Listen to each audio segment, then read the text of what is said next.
Whoa, whoa, whoa. Hello. Hey, everyone. Hello, crispy crunches. I like that. That's a cool one. I have not heard that one before. Welcome to another Project Feline weekly show and tell. Maybe that's what we'll call them, a weekly show and tell, just like kindergarten, when everything was great. We've got some exciting stuff. I've been cooking. I've been working more on the devlog and been working more on VFX, which I'm starting to get the hang of now. It's pretty cool. But before I start rambling, how are you guys doing? Are you okay? Are you good? Hey, official Siri, first time chatter. Let's go! Yeah, indeed. Let's go, indeed. Well, I better get the desktop open then. One moment. So, good? Oh, sick. Pretty good. Alright, that's even better.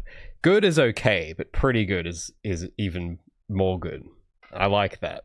If anyone tells me they're not doing pretty good, I worry. Because I'm like, man, just good is... Come on, you got to at least get pretty good. Pretty good's pretty good. So, I'll show you some stuff I've been cooking. I think I'm trying to remember last week what I had gotten up to. I think I had just started learning particles. Now I've kind of got more going on. So at the moment, I've pulled the camera back a bit just so that we can see the particles a bit more. But don't freak out. I'm not going to have the camera this far away normally. But I've got more particle effects on Gabi for footsteps, skidding, sliding, jumping, dashing. The dashing particles don't quite work yet, but bear with me.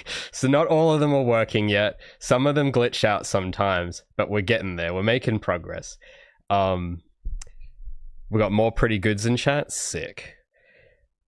Official Siri says, I hope you're doing well. You're not pulling your hair too much with the dev.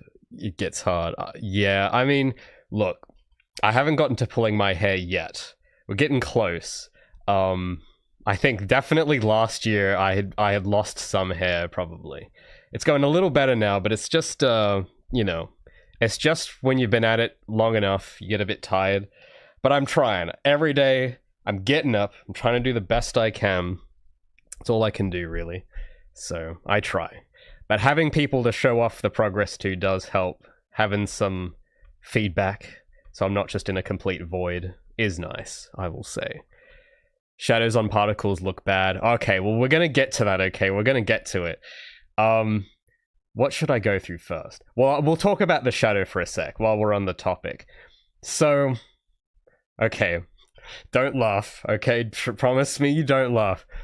But making drop shadows is hard, okay? And I know that sounds ridiculous.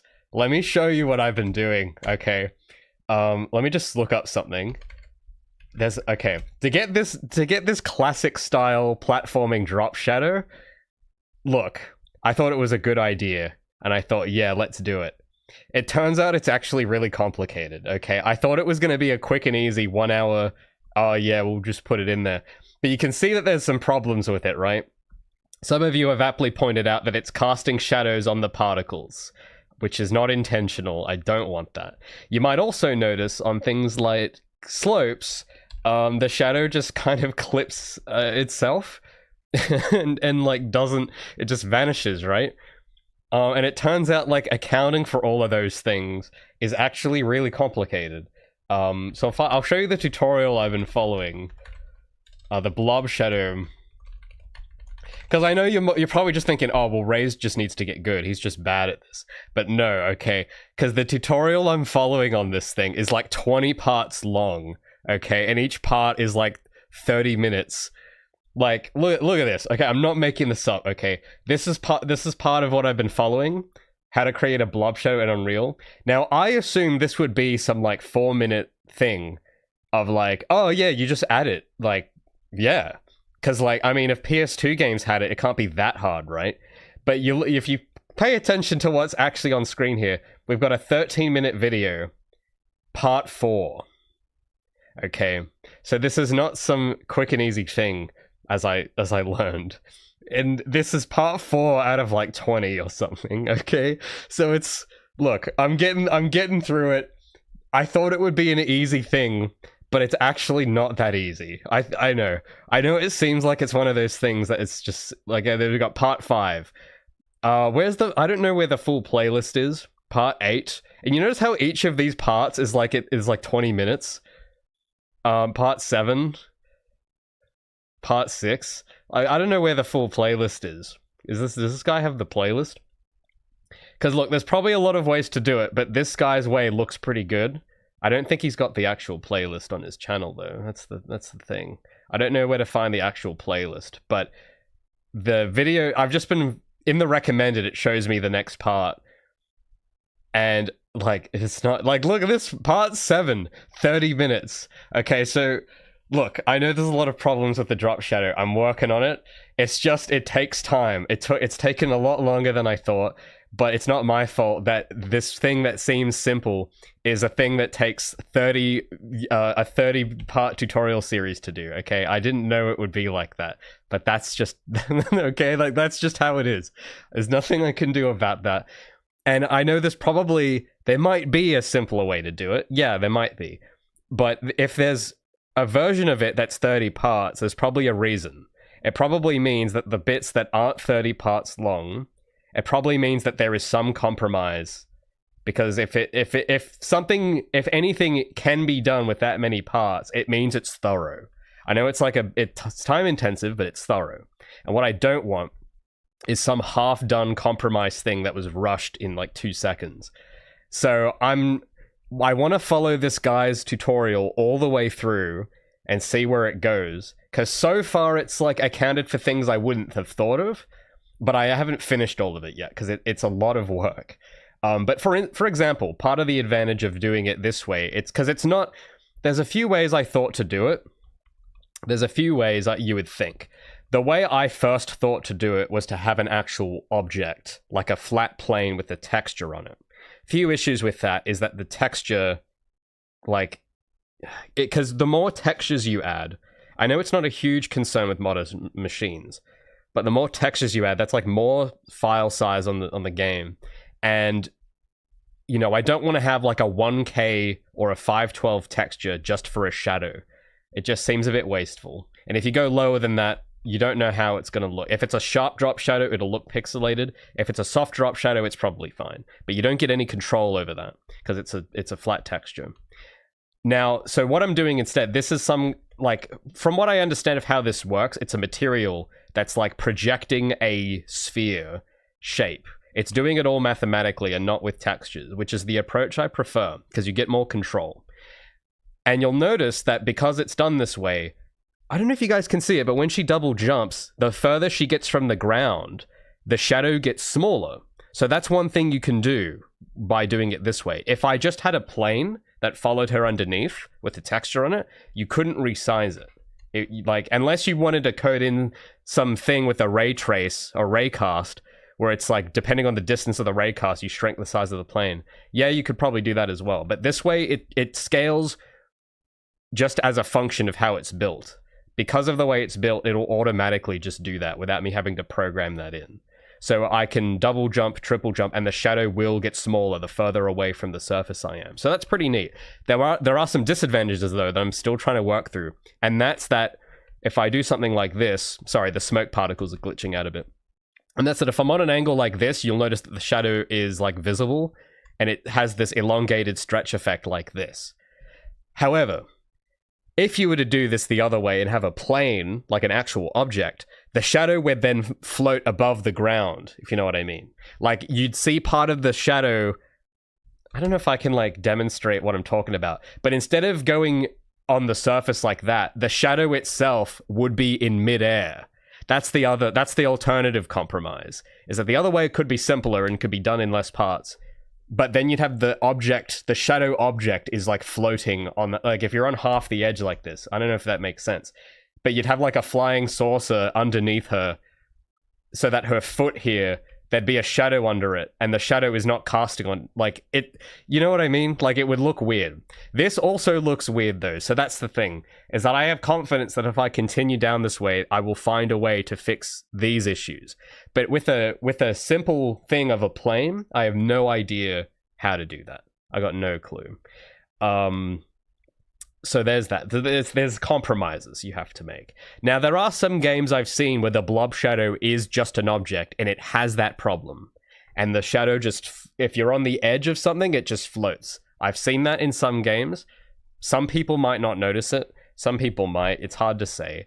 I need to study more. I think it's probably reached a stage where I should maybe look at some other older games and see if that is something that they do, because I've only noticed it in one game, but I haven't noticed it in a lot.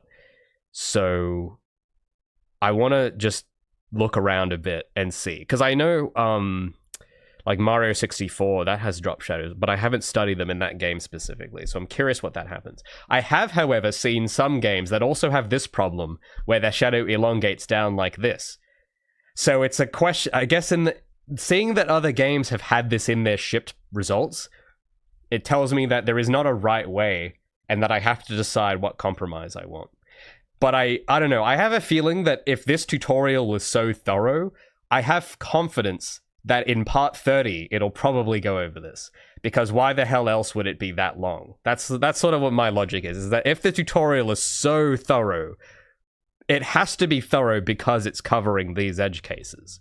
Because there is no other reason why it would be that long. So that's my current situation with the drop shadow, okay? And I know you could probably get rid of it and just have the normal real-time shadows. Yeah, you could do that as well.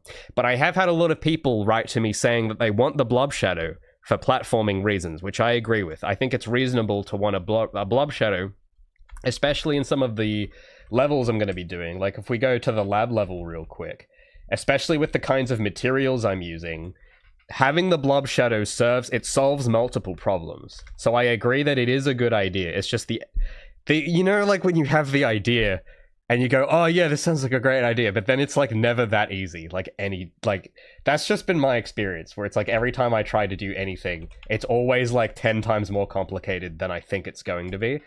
And that's just, I don't think there's a way around that. That's just kind of an absolute rule of life, it seems.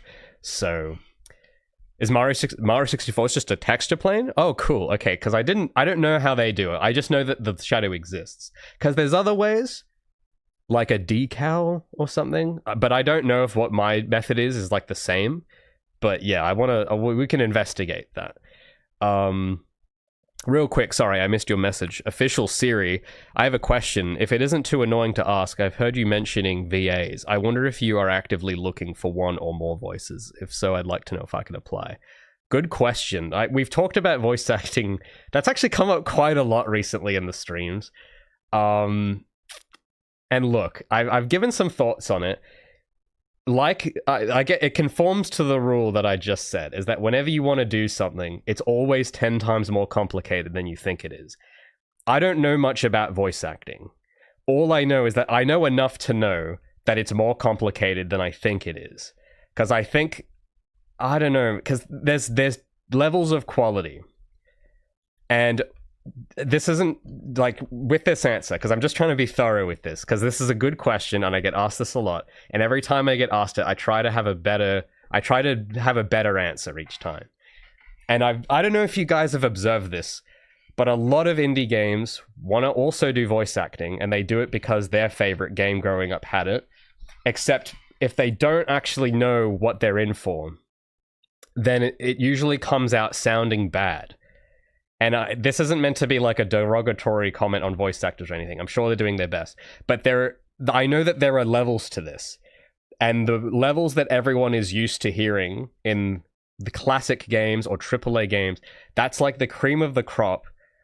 But I think a lot of people don't understand how much skill that actually takes. And it isn't just on part of the voice actor. It's also on part of the direction and the script. Now, in my case, I could believe that I could write the perfect script that would sound sensible when read aloud, because that's a thing you got to keep in mind. If you can write the perfect dialogue, but it might sound weird if you actually read it. But I could assume that I could do all that and direct voice cast and also have the budget for it in the first place. There's also that as well. And then there's also things with, talent guilds, unions, or all of that stuff. You could assume that I could handle all of that and know how to do it. But I think to assume that for no reason is, what's the word? For me to make the assumption that I would know how to do it is unreasonable, because I've never done it. I have no idea what I'm doing there. I don't know how to do, because I know that there's more to it than just recording into a microphone. I know there's more to it than that. And I think if you, I don't know, I get the feeling that if you just think it's as simple as, you know, playing a character into a mic, that's how you get like the average level. And average is average. Like, it depends on if you think that's acceptable or not, right? And I don't know, in every indie low budget game I've played, the voice acting always is distracting. It always sounds bad. And this isn't a knock on the actors. I know it's because the directors don't know how to utilize the talent. That's usually what it is. And it's usually because the script is terrible and they haven't given good direction to the actors. So my main concern with that whole thing is that I know that those are factors that I have no idea how to mitigate. And I could take the risk, I could do it, or I could not do it. And what would be the material benefit for either is sort of my question. At the moment, to finally answer that, because that's something to keep in mind for my answer here. Because my general attitude is, I am taking a lot of risk already. Like, way too much risk already. I would like, if possible, to be like, there are risks I take on in a calculated way that I know I have faith I could do. Voice acting is not one of those, because I have no idea what I'm doing. But for things like Gabi's character model, that was a big risk, because that took a lot of time. But I know character modeling intimately well, and I knew it would work. Voice acting, though, I don't know enough about it to know how to do it exceptionally well, because that's what it needs. I think that's kind of the way you got to do it. You got to be aiming for the exceptional. And I know that to do it that good takes more effort than just paying a freelance voice actor. There's more to it than that. So that's all I can say. So that's just my reasoning and my attitude with it. It would be cool. I know a lot of people like it, and it would be cool. But what I don't want is the scenario where the game comes out and the voice acting is just distracting. And people go, like, I'm trying to think of examples, because it's hard to go in without examples. But I knew, well, there was a friend I had that did this, and it completely, like, ruined the aesthetic of the whole game. And they weren't consistent with it either, because they had some stuff in game that was text, like they had text pop-ups, and then they had some stuff that was voice acted. And you can't do both of those. You have to either pick one or the other. And they didn't pay attention to it, and it suffered. The final product was confusing because some of the dialogue was written and some of it wasn't. And then the voice acting was really generic and like try-hard sounding. Like the main character sounded like a Kmart Shadow the Hedgehog. And I don't think it's the voice actor's fault. It's just that the direction was, they had no idea what they were actually doing. They just thought, oh, well, everyone wants voice acting, we'll add it. And like they recorded it. There was also a bunch of audio problems, because that's not even going into the technical stuff. Because, oh man, I don't want to like out this person. Okay, so we're just imagine it. Because this guy I knew who did this game, because they tried this, the team tried this, but because they didn't supervise it properly, there was a bunch of audio problems with the voice recordings as well, like clipping because the levels weren't set right, and popping. Which, if you're doing stuff with freelance voice actors that have their home studio, that's a much harder thing to account for. Because if you hire some random internet person that you haven't met, and you're trusting that they're going to do voice acting, you don't know the equipment they're using, and you don't know how, even if it is good equipment and they have the whole thing on their website, I'm like, I use this mic or whatever. Like, this is a good microphone. This is a professional quality microphone. But just because I own it doesn't mean I know how to use it properly. You know, so you have to also rely that they know how to use the equipment and they know how to balance their audio correctly, because they're not the same skill as voice acting. Voice acting is voice acting, but audio mixing, that's like a different skill that usually in a game studio somebody else will do. Like, I don't know if you guys have seen the Halo 2 devlog, where they have, what's his name, Marty O'Donnell, and what's the other guy's name? The nerdy looking guy, Joseph Staten. They got those two guys at the desk, and they have the voice actor in the booth. like that's Martin and Joe are there for a reason. Like there's a reason why the voice actor isn't just there on his own. They have the other two guys there supervising and they have that big mixing desk. I know that probably seems superfluous, but there's probably a reason they have all that stuff. And I can't afford all that equipment anyway. And if, like, you could compromise on quality there, whatever. But what I was trying to get to with if you don't know how to use that stuff, because in this guy's trailer, this is what I was trying to get to. In this, a friend of mine who did this, in the trailer of the game, the entire audio of the trailer had clipping. And it doesn't sound significant, but it leaves an impression. It leaves an impression that you don't know what you're doing, and it's low quality. And players might not notice that it's clipping, but they will notice it sounds bad. But they won't say it sounds bad. Some of them might. The vocal minority will complain in the comments and say the audio sounds crap. But because they aren't engineers, they're not going to know why it sounds crap, but they know it does. And everyone, the silent majority, will know it as well, but they just won't say anything. So that's the game to do it well. And audio, the reason why this is so important with audio is that audio is way more important than visuals. So, like, if you ever watch if you watch a movie and it's on like a 240p DVD, but the audio sounds good, you will watch it and it's watchable. But if you do the opposite, where it's like a red camera 4K TV, but the audio sounds like it's coming from an iPod Nano, then it's unbearable. And that's because audio is like 80% of the experience. So with that in mind, I just have a feeling that the audio then has to be done meticulously well. And that's a big commitment. And I don't have confidence I could do it exceptionally. I think I could probably do it average and manage it average, but not exceptionally well. And I think in order for it to be done oops, sorry, I hit my mouse there. In order for it to be done exceptionally well, it just takes time. And there's other parts I would rather invest the time in. So I know that's a very long answer, but I do get asked this a lot. And that's kind of what I think. Like, honestly, I'm not just going to say no and flippantly just say, no, that's a bad idea. It's just complicated. And and it's expensive, because if you want it done well, it's going to cost. And I don't have the budget for it anyway. So there's that as well. But I do get that from the player point of view, there's a weird bug in Feline as well, where the mouse used to lock perfectly, but now it isn't. And I don't know why. Because when I click to attack, it's clicking the other chat window and maximizing it. So if that happens, I'm sorry. But what was I saying? Yeah, so it's like... Sorry, I hit my mic there. So there's a lot of ways it can go wrong, is what I'm trying to say. And it's like, you gotta be paying attention to it. And I don't... there's just too many unknowns. And I know from a player's point of view, it sounds cool. It would sound great. But I think unless... there's a way I can mitigate all that risk, you will be disappointed.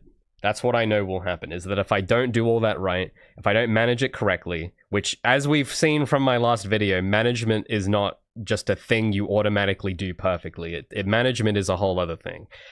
So unless I do all that right, what's going to happen is that the voice acting is going to sound like overdone and amateur, and it's gonna maybe some people don't care, and that's, maybe they don't care, but me as a player, because the target demographic is me with this project, which is, I think, the most authentic choice you can make.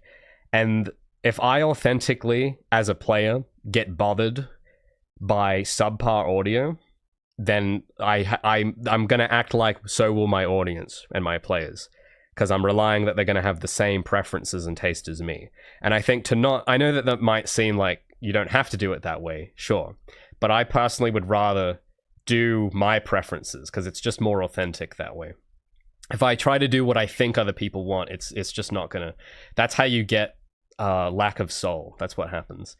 But it's just difficult. I'm trying... I don't want to underestimate it. That's the thing. I could be overestimating it. Maybe it isn't actually that hard, but I don't know, because I don't have a background in audio. So I would rather overestimate it than underestimate it, because that seems to be the rule, if that makes sense. So anyway, I hope that satisfies your question, official Siri. But yeah, it's just complicated. But at the moment, I just have other priorities. Like because I'm the only guy working on the game, and I want it that way. Like that's not an accident. That like if you've seen my other video, you know why I'm the only one working on it. There's a reason why. And with that in mind, I also have to do programming stuff. I got to do devlogs. I've got to do all the stuff I'm showing here, like the VFX. I've got to do all of that stuff, and I'm doing the best I can with that, but I think adding voice acting, which is it's an entirely new game on top of that, I don't know, man. I'd rather just focus on everything else, and then maybe I don't know, because there's money. That's the thing. To do it well is going to cost more than I could afford to put into it. So, like, there's just a lot. There's a lot more. It's just a lot. Okay.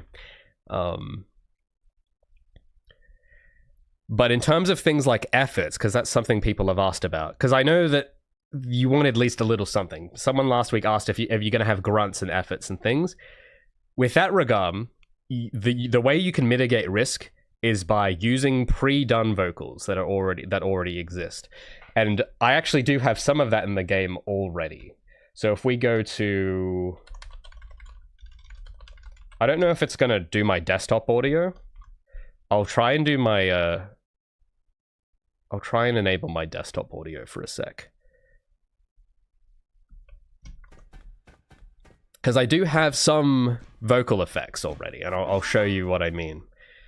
Because this is like the least risk safest way to do it, is where you've got things like this. So I don't know if you can hear it, but observe.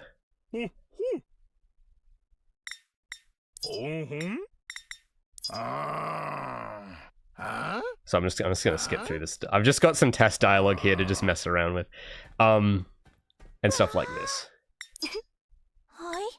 Is that? I don't know if you can hear it. Cool.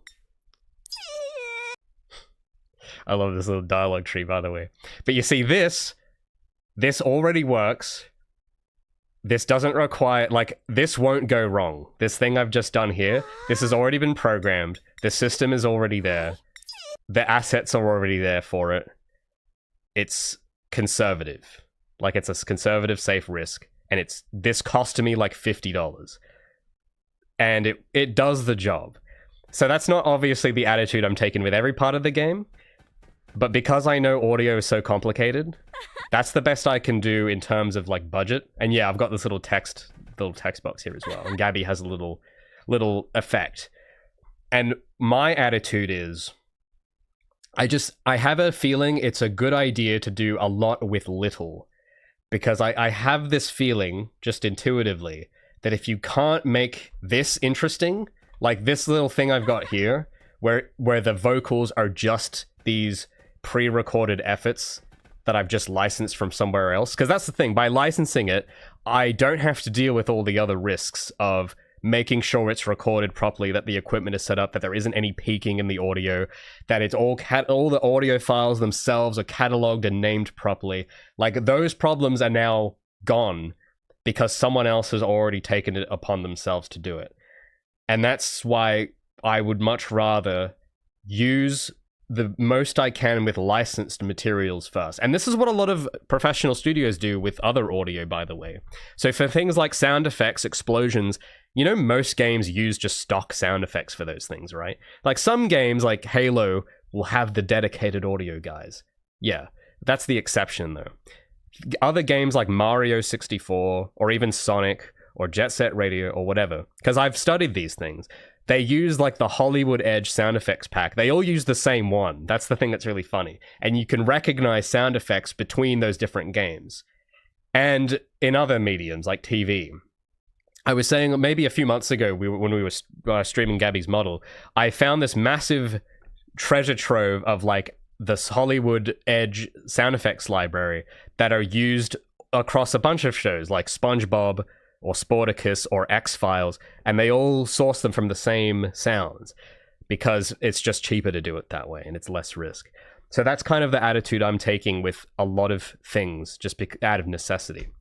And at the moment, I've got that going with dialogue. And my sensibility here is that if the system I have, if with these means, if I can't make it interesting, then it doesn't matter how much more production values I put in. It won't be good.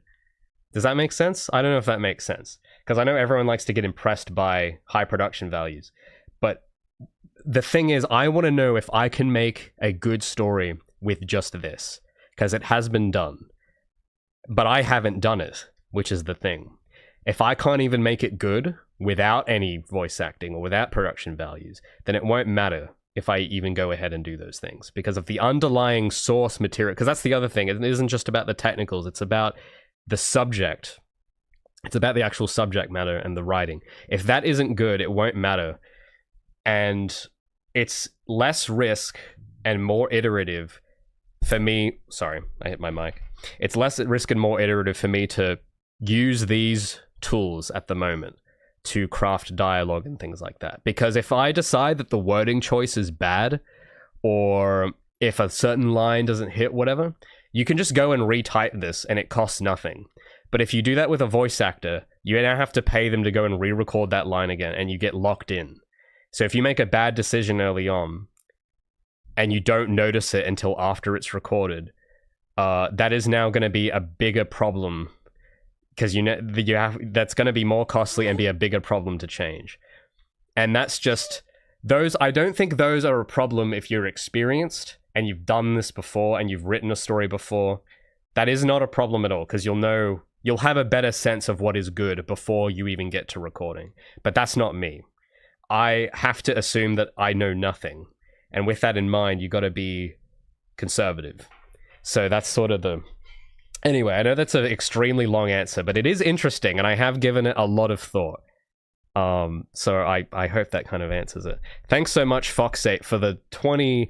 I've seen this currency before, SCK. I gotta remember what is that currency called? I want to be able to pronounce it properly this time. Swedish kroners. Thanks so much for the 20 Swedish kroners. I appreciate it. What have I missed? Well, I've just been showing some particle stuff, and we're just having this discussion about voice acting, I guess. But yeah. But look, like, I get a lot of people want to, like, I get emails all the time from people wanting to do voice acting, and that's fine, okay? It's just, look, if you want to get into voice acting, maybe I'm not, like, pick someone, go pick gigs that from people that know more what they're doing, because I'm just trying to figure it out as I go, and I don't have the budget for you anyway. I'm sorry, but there are other people that will know how to use you better. So maybe go, if that's your angle, if your motivation is that you just want to voice act in a game, like, it doesn't have to be my game, you could do anything. Because that's the thing, is that I don't know what if you have someone wanting to do voices, yeah, they might say their intention is to just do voice acting, but maybe there's more to it. And the thing I get really skeptical about is when people offer to do it for free. Because that's the thing as well, is that I'll say that it's expensive, and then they'll say, oh, well, like, I'll do it for free. No, you won't. Okay? And you shouldn't. Like, that, I can't explain how, but that just causes problems. And if you've been there, you'll know what I'm talking about. I don't know how to put it into words, but I don't trust people that offer to do things for free. And there's a reason why. I just know that it will not work. And I can't explain it in a succinct way yet, but I've been thinking on this for a while, and I just know that if it's too good to be true, if it's free, if it costs nothing, if it doesn't cost money, it'll cost something else. And the thing is that if that's something else, you gotta know what that is. And if you don't know what it is, or if you think it won't cost anything, I don't think that's true. I think it does cost something, but it costs something else that isn't money. And I think the reason why people charge money is because money is easier to deal with than the other cost of doing it for free, because there is a cost. Not just time. There is a social cost. There is a mental cost. I don't know. Like, I don't know if it's just me, but whenever I do unpaid favors for people, it's different when you're getting paid. Because if you're not getting paid, what's the incentive to do a good job? The answer is there isn't, because you gain nothing. And if you think you're just trying to get... Oh, by the way, sorry, I missed this. Thanks so much, Official Series, for subscribing at tier 1. I really appreciate that, man. I know this is I'm not trying to like shoot down your question, by the way. I'm just, because I mean, this is why I do these streams, so that if you guys are that curious, we can discuss them. But thanks so much for subscribing. I really do appreciate that, man. What was I? Sorry. There is a cost though. That's what I'm trying to say. When people say to do stuff for free, just in my experience, it always turns into some drama. And I don't want to deal with that, okay? I'd rather just pay the money. Because then there's an incentive for them to actually do it good. There are other complications, though. Like if they're going through a talent agency or if they're a part of a union. Yes, but those exist. I think those institutions exist in the first place. Because if they didn't exist, the cost would be worse. That's kind of what I think. Like as much as it's a pain to try and do things by the book and correctly, but I think the only reason the book or the conventional way exists is because the alternative of just trust me, bro, is more painful. That's what I think it is. But look, I don't know the succinct way to explain it, but I just know whenever anyone tells me I'll do it for free, I just know that it's like, everyone thinks that's fine, but it isn't fine. There's always some problem with it. I don't know how to explain it more than that, but you guys get what I mean, right? You get what I mean? You get what I mean? There's always some cost. Like volunteer projects. You guys, I don't know if you guys, I've heard heaps of horror stories with volunteer projects or modding. Like those are the kind of situations I'm talking about where no one's getting paid and everyone is just, collaborating. But like every story I've heard of a volunteer game or a volunteer mod project, it always ends up with just constant infighting and drama every time, which would that would be mitigated if there was a financial incentive. That's all I'm saying. Like that it's a whole world that I just don't want to really get into personally. Because that's the thing, I don't want someone owing me a favor or whatever. Like it's just drama I don't want to deal with mainly. Because people are complicated. People say they're well-intentioned, but that's never really true, is it? It's always more complicated than that. Suffers lack of reward. Actually, that's a great way of putting it, Shivercell. That is precisely what I'm trying to get at. You suffer the lack of reward. Now, some people are okay with that, and they will bear that cost, and it won't bother them. But there's no way of knowing that. You don't know if you're going to be dealing with the kind of person that will actually be okay with that.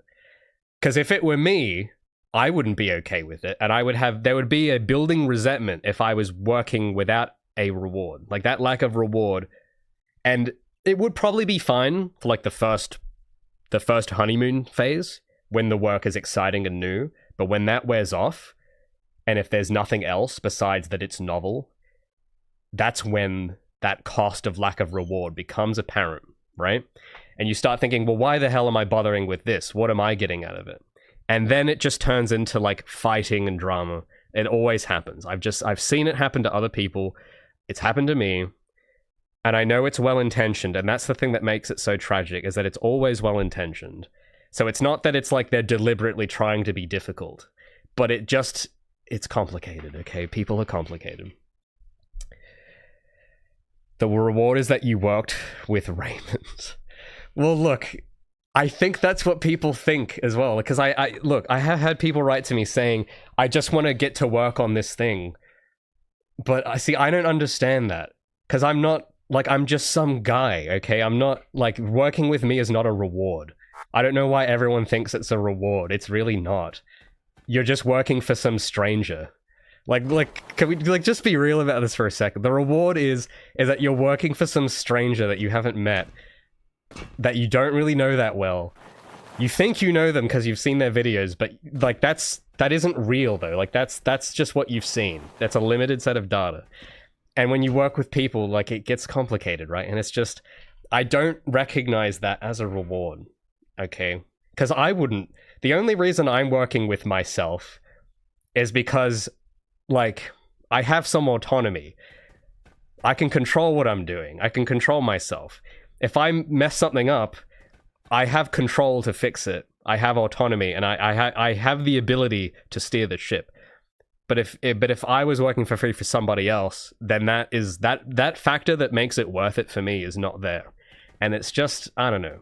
I just know the way I think about it. I know that's probably not how other people see it, but you know, it makes me feel sad as well. Like if you're that passionate about something, and if it's not your thing, I don't like, you know, you should want to be paid for it, because it's just that it's fair. It isn't fair to like exploit someone's goodwill to get free work out of them. I don't agree that that's a good thing either, because the thing you also gotta, if we were to go that route, right? If we went there, that's what I would be doing.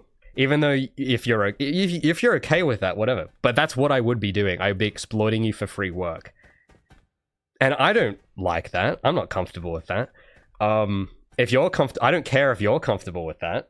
I just, on principle, I think if you were that good, you wouldn't work for free.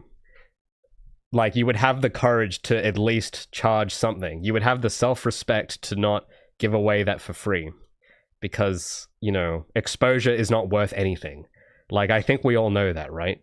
We all know that. Exposure and, like, getting to say you worked on this is not really worth anything.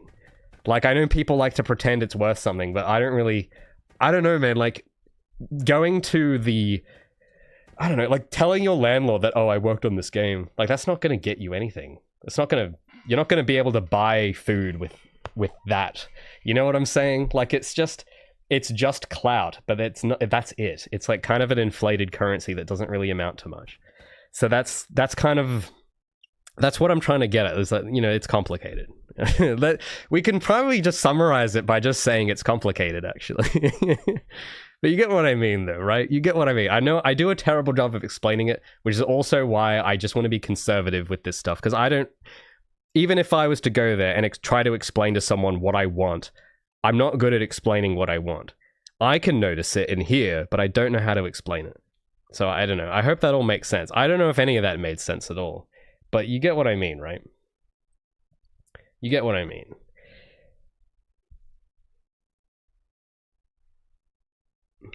Official series says the reward is that you get to participate in a good project. See, yeah, because I don't really understand that, and that maybe that's just a difference. Because me personally, I don't know, because I don't get it. Because I'm in a different position, because I'm not a freelance voice actor, so maybe for me, I don't see it that way. For me, if I want to be involved in a cool project, then I make the cool project. But I understand with voice acting, it isn't quite like that. Because this is gonna sound crazy, but if I was having the attitude of wanting to voice act, I would do the weird way of building an entire game and then voice act in it.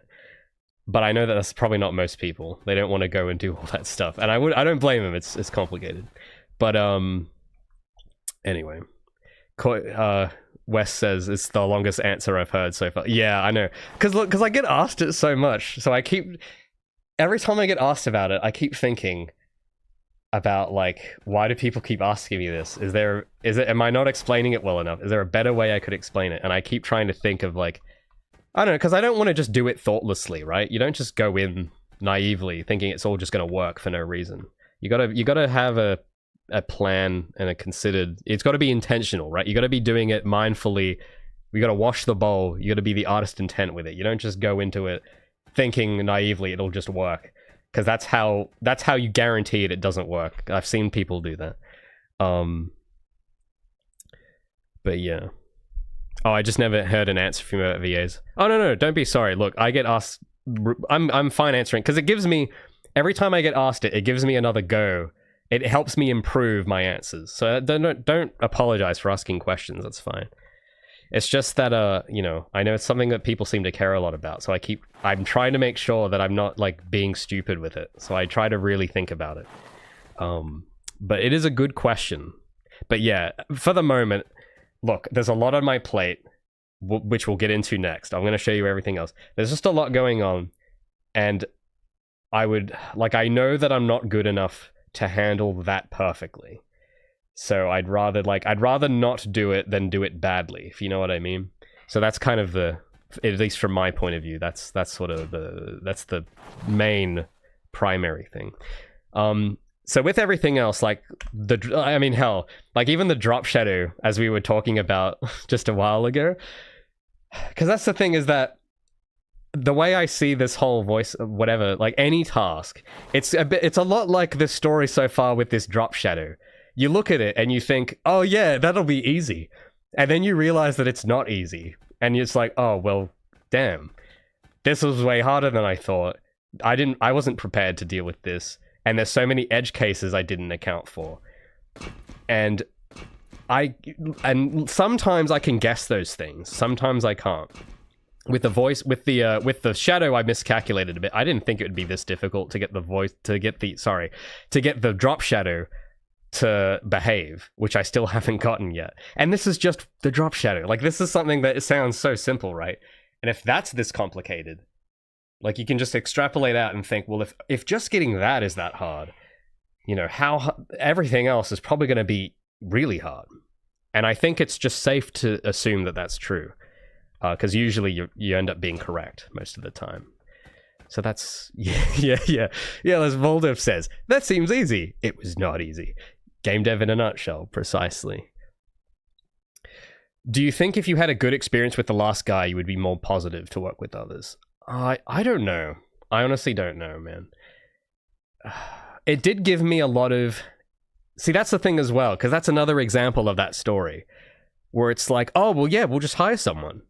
And then it's like, oh, wait, this is actually really complicated. There are so many edge cases and failure points I didn't account for. Uh-oh. Now I've lost thousands of dollars. No! Game over. Like... that story is just everything. It's that story every time. So I guess with that question, I think it would have been impossible for that experience to go well, which is why it didn't. Like, the most likely thing to happen is what happens. And I don't think there was a single case in which that would have been a good experience. Just unless you completely changed the mechanics of everything and everything was easy. Which is just not, like, you might as well not even entertain that, because it's not reality. Like, that's not how that works. So I don't know, man. But I will say it's probably better to have the bad experience, because that's actual experience. I would get skeptical if everything went too well all the time, because I've seen that happen to people for a short period, where everything goes really well for like a year, and then the bill comes due, and it all collapses because it all sounded too good to be true anyway. So that's kind of I don't know. I don't really feel too bitter about it going badly. It's probably better that because now I know. It's like, okay, now I actually know how bad it can get. And I can be way more intelligent with it. Like, I'm less clueless. If it all went, well, yeah, I could talk in circles about that, but anyway. The one who learns from my mistakes is the one who learns well. Yeah, that's the thing. And to just cycle it back, and we'll tie this little topic up. I know that by doing something risky, like voice acting or whatever it is, there will be mistakes. There will be. And I think people assume that it won't, that it'll just be easy and that there won't be mistakes. But I just know there will be. And it's like, I already am committing mistakes all the time, and I'm already learning a lot. Do I want to add more? Or do I want to just try to do the best with what's already there? And that's kind of, I would rather just see if I can reduce the amount of mistakes I make in general first, and then start worrying if I want to take on more. That's the thing. But it's, yeah. You can't just go in with the attitude of, we'll just hire people and it'll work. It just doesn't happen. Doesn't work. Unless you have like an entire infrastructure or all this. Anyway, we won't go there. We won't go there today. That's a whole other thing. So what else is on my agenda today? So with particles, I didn't get to show you the full depths of those yet. We'll go into a bit of particles, because you might be looking at these particles and think, oh well, this looks easy, but it's never as easy as it looks. So I'll tell you a bit about this week, what I've been trying to get with the particles. So you would have noticed that there's more effects than last time. And I'll just to give you something exciting to look at. One of the things I'm most proud of with this is I replaced the 2D billboard smoke with 3D smoke, which was a problem last week. I think I tried to demonstrate that with billboard smoke, you get the issue where if you look at it from a certain angle, the smoke becomes invisible and it flattens and it looks ugly. So that's now fixed, and I want to show you it because it's so freaking cool. So if we go to where have I put it? I think it's in footsteps or jump. I think it's this one. So you see with this particle system here, this is the new jump particle system. This smoke cloud last week was a billboard, and it was a flat thing that had an animated smoke on it. But if you looked at it from the up angle, it would like do this, and the smoke would like lose all its volume, and it would keep trying to rotate to face the camera, and it looked bad. Okay, it was terrible. So now it's a 3D mesh instead with a special shader on it and some special animations on it. So the idea, I know it's not perfect, but I think it convincingly still looks like a 2D smoke, but with the benefit that you can look at it from multiple angles. So if you look at her running around and just pay attention to these smoke clouds, especially when I'm running behind like this, and if I slow motion it, you see how it looks still kind of flipbook-esque, if you know what I mean? It still looks like not completely like a 3D render, right? That's because I've done this really cool trick with the scaling, which I'm very proud of. So what I did with the smoke is that it has properties that animate how transparent it is and how big it is. So if I turn off color over life, it'll just stay the same color. And if I turn off size over, oh, here we go, size over life, it's off right now, but if I turn it on, you can see that it scales up, but it doesn't do it in a weird 3D interpolated way. And that's because the cool thing about this particle system, now I know this isn't the new like Niagara cutting edge particle system. Okay, I know. I'm using Cascade on purpose because it's older, and just older is more reliable usually. And I don't understand Niagara. I don't know how it works. I don't care. Cascade's doing the job fine. And the cool thing with Cascade is that you could do these things where you can animate properties and change their interpolation type, which is like the key ingredient to the style. So most people wouldn't do it like this. They'd go linear and they'd have it like lerp automatically. But because I'm doing the anime style, I can set this to constant. And I've just manually plotted these keyframes because that's kind of what they are. I know that they don't look like keyframes because they're in this drop down, but these are keyframes. And essentially what I can do is just, yeah, I can limited animation it and limit the frame rate on it, like I do with Gabi's own model. And that way it matches, that's like awesome. When it can match, that's like, oh yes. Like, you know what I mean? Like that's when you know that it's cohesive. That's the word I'm looking for. It's cohesive. So that's why the smoke looks like it actually belongs in the style, and it isn't just... Because you know that the smoke mesh and material are just marketplace assets, by the way? I don't know if you caught on to that, but those aren't made from complete scratch. I started with the marketplace asset, but I've modified it and cohesed it so that it matches my game's art style.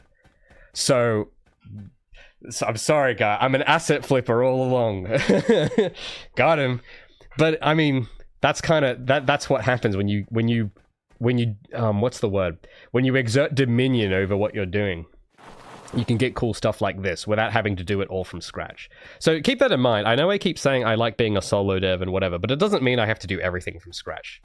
I think that's kind of what everyone assumes, that I'm going to be like making my own operating system or whatever. But that's not the case. It's just, you know, you got to work smart, of course. So yeah, I'm starting with like a base, standing on the shoulders of giants, and then just modifying it. So there's the smoke, and the cool thing is that I've realized that you can reuse these emitters in a lot of context to recreate things. So for instance, the skidding.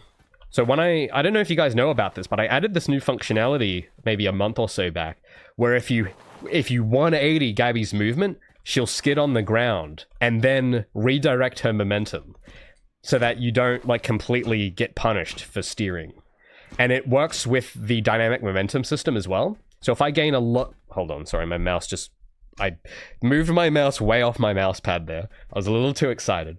But if I slide down, if I like slide down this hill and then skid, when she turns around, that momentum comes back, which is really freaking cool, I think. I don't know, I thought it was cool, okay, I liked it. I thought it was really neat.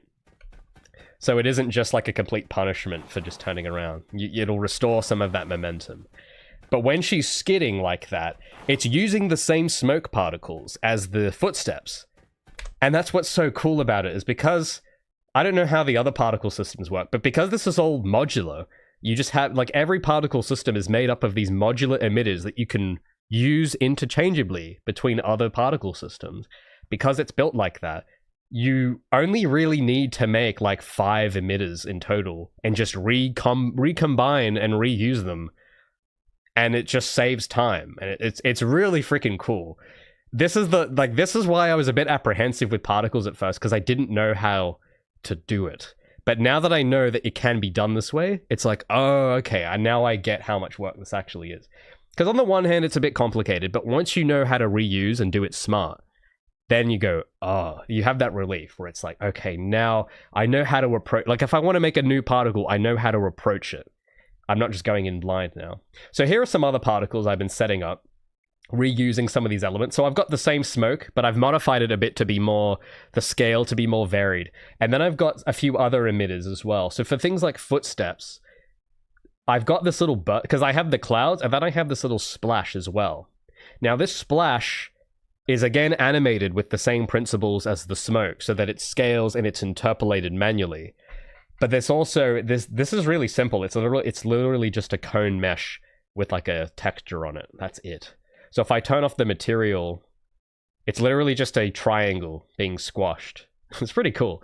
So if I go and then turn on footsteps, you can see what the actual mesh looks like now, and it's literally just a big triangle being squashed around.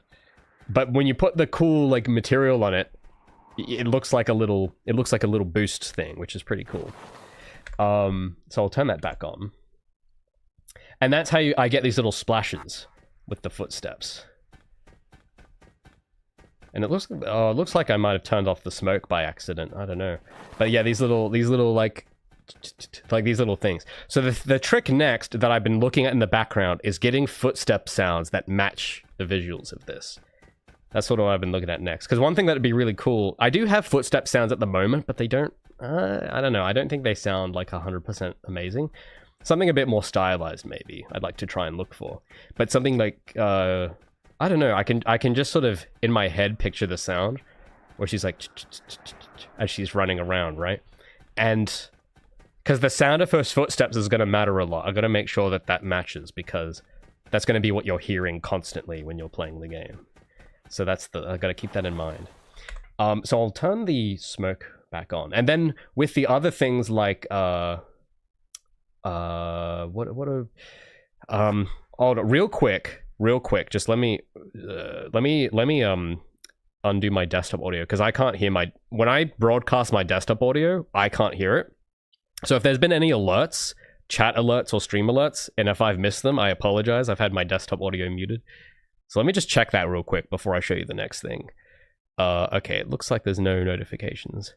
Will there be climbing pipes? Probably not. Maybe for the next game. Okay, maybe next time. But a little bit too intense for normal footsteps. You mean the particles or the sounds? If it's the particles, I think I can kind of agree there. Yeah, that's the thing. I mean, hell, this is why we do the streams. You guys can tell me if you think this is too much. Because I've just been sort of getting the feel for the particles. I know that Guilty Gear's particles are like double in scale to this, so I have tried to shrink them down a bit. But if it's still too much, I can tweak it and make them a bit less intense. So I don't know. You guys tell me if you think this is too much particles for footsteps or not. I personally, I kind of like this look when you look at it from the back like this, and you have this cool trail of smoke. I think that looks pretty cool, personally. But if it's too much, that's the thing. You don't want it to be too much, though. So that's the thing. Because I've been looking at this all week, so I can't tell if it's too much. But you don't want it to be, like, overwhelmingly noticeable. Little too much? Yeah, okay. We'll maybe try and tone them down a bit. I do have some other effects as well that I was going to get to. So, for instance, we got the skid. And then when she turns around, we've also got this big splash of dust as well. So that when I keep trying to time it. So that when she turns, it has this big thing of smoke like that as well. So we've got that, which just feels very powerful. But real quick, we'll see if we can tweak the footsteps a bit. So they're a bit too much, you say. I think I might know how to... We'll go into the scale, and we'll maybe change this to 0.1 instead of 0.25. We'll just make the cloud smaller, and then maybe, yeah, actually the splashes too. We'll make those a bit. See, this is the cool thing, because I know what I'm doing now, I can like just change a few numbers, and I can iterate quite quickly now, which is, it's cool. I like that. I'll cut it in half. Well, I'm scaling everything down by half, and we'll have a look. So this is it. See, I don't know, I think that's a little too little. I think the splash is actually fine. I think it's just the smoke, it looks too little. See, I don't know, it doesn't feel powerful enough. I might, not as high as it was, but I think in between that is what I'm feeling personally. So if we go to initial size, it was at, I think we'll go 1.5. I think it was at 0.2 before.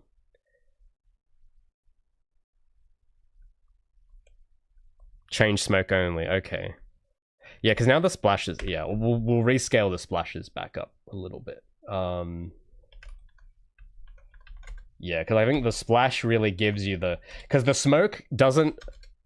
the tricky part is that it starts off small, so it doesn't spawn straight away. And you need instant feedback. Because the smoke isn't instant, it emerges after.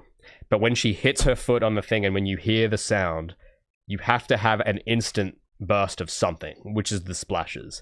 That's why I've got two things there. I think, yeah, I think this is kind of feels more mediated. I don't know if that... What do you guys reckon? So I've just cut the smoke by a quarter. Like it's a fourth. It's 25% smaller.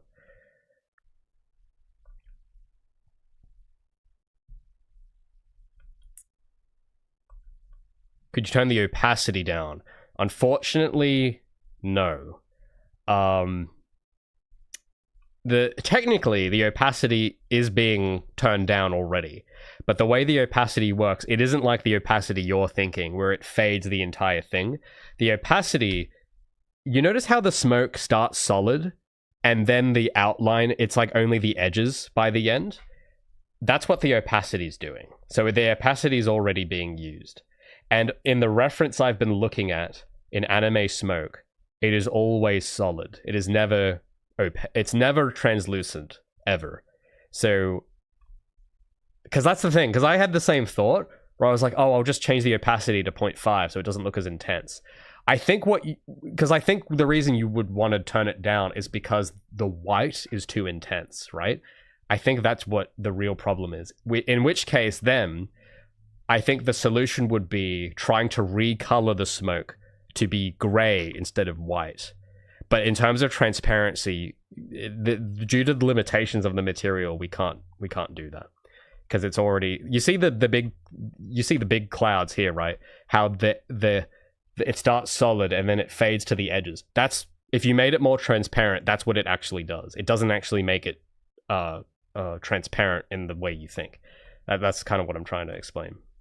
But I think if these were gray instead of white, maybe that would alleviate, because I think, yeah, it's the fact that it's bright. I think that's the actual problem, not that it's opaque. It's that it's bright, which you can... I think there might be a way to fix that with the color. Which matter, we can... Is there a quick way to do that, I wonder? Maybe we can put that to the test. If I go to... See, I don't know, because, again, these are marketplace materials, and I've processed some of them, but some of them I haven't touched and I've just left alone. But I eventually want to consolidate the materials so that they're organized better. But I want to get to that at the end once I've actually got everything in there. I'm just looking. Color over life. What is this doing? Ah, that's for the splash. Where's the clouds? Color over life. Is this being used? It looks like... No. Okay, I might be able to actually change this. Okay, I don't think that's doing... I don't think it's actually doing anything, sadly. Like, if I change this to blue instead...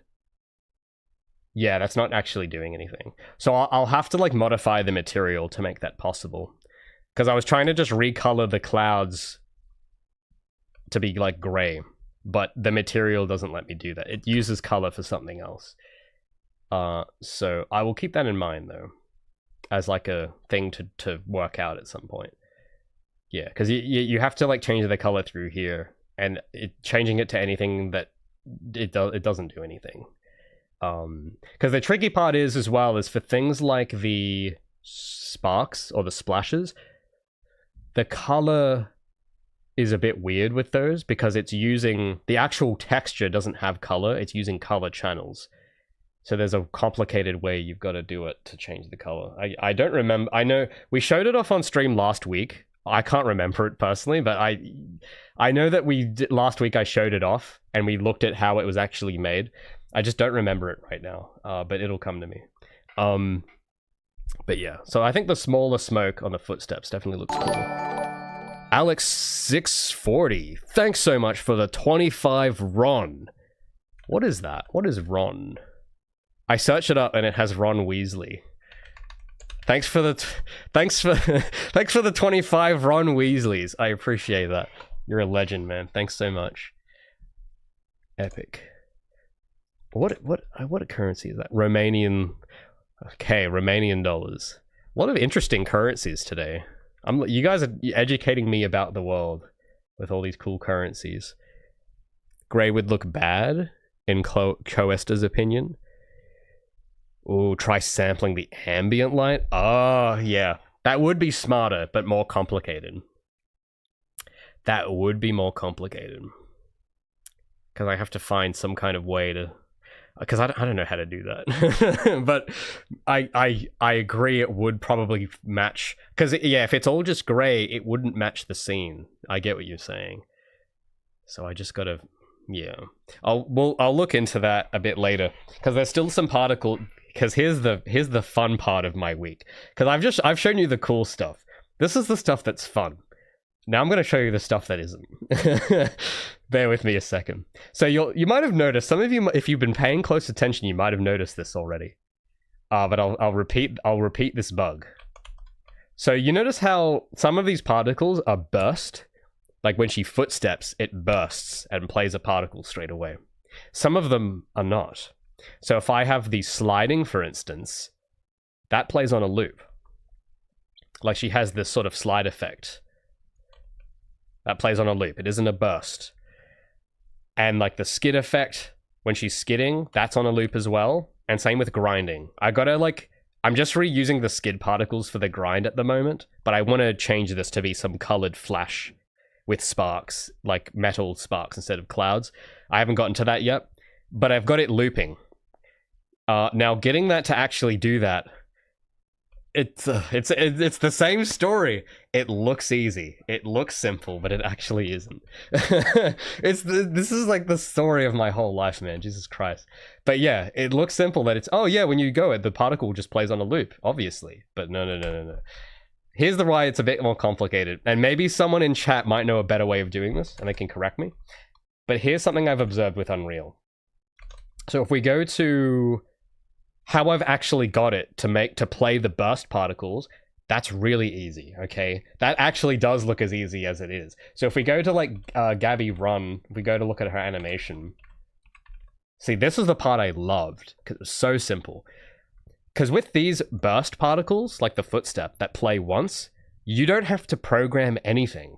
You literally go to the animation, add a notify, and go play the particle. And all of it just works. And it's amazing. Except if you want a particle that loops, this won't work. If you try to add a notify and start a looping particle, it just won't do it. Why? I have no earthly idea. I looked far and wide on Google and did not find a single answer that explained why. So I had to find my own way of doing it. So what I've had to do, this is what I've spent the rest of, well, there's more than just this I've been doing. But part of my week has just been programming it in manually to play when it's supposed to. So this, for instance, I'll show you what that looks like. This is the code for the character turning. So this component controls how Gabi's able to do the skid and turn. That's what this component does. It's a self-contained component, and I like doing things this way. I know that if you try to look up a tutorial on YouTube on how to do this, it would just do it all in the third-person blueprint, which is like the worst way of doing it. So I do it all in separate components. I atomize it down, and this component is only responsible for that. Now here's the cool bit. Because I coded this recently, it's organized more sensibly than some of my older code. So adding the functionality here is quite simple. So if I go to like, I have events and functions already written that I did like months ago that I had already planned in advance I would need. So I just have to open them up, like start skidding, and that has a few things it does, and it's all commented, so I know what the hell it does. I don't have to like, you know, after 6 weeks go, oh, I don't know, man, it was ages ago. See, because I've commented it all, I know exactly what it does. And all I had to do was just, oh, we'll just add this here. Boom. Easy. Now, the thing is the way that this works is that the annoying bit is just setting up all the variables so that it can do this, to add this little step.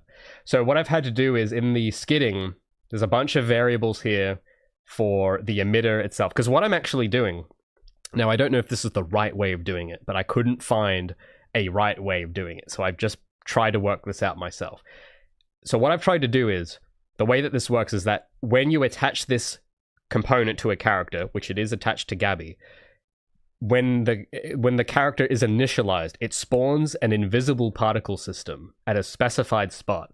And then what this does, it then, when you skid, it just references that spawned particle system and just turns it on and off. Now, there are other ways I've seen of doing this, where it spawns a particle system and then destroys it each time. But I've heard, and I don't know if this is 100% correct, but I've heard that, like, memory-wise, that's not a good way to do it, because there is a cost of spawning and destroying objects, and I think that kind of thing is more important when you're doing C++. But this is sort of the ceiling of my knowledge here. I know that there are implications to it, but I don't know what they are. But I just know that it's a, like, like garbage collection.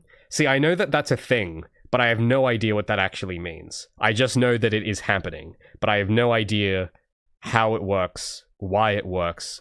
But I know that if you destroy and spawn, it has to do whatever the hell garbage collection is. But if you do it this way, it doesn't have to do that. It's just, the object is just there all the time. And I'm guessing it isn't taking up, I'm just assuming, I don't know if this is correct, but I'm assuming it's probably not that expensive if I'm just got it there invisible and that it isn't doing anything. But that's just what I'm doing. And it's simple as well, because I don't have to keep spawning them. Because each time you spawn it, with the spawn, you go spawn, particle, spawn emitter.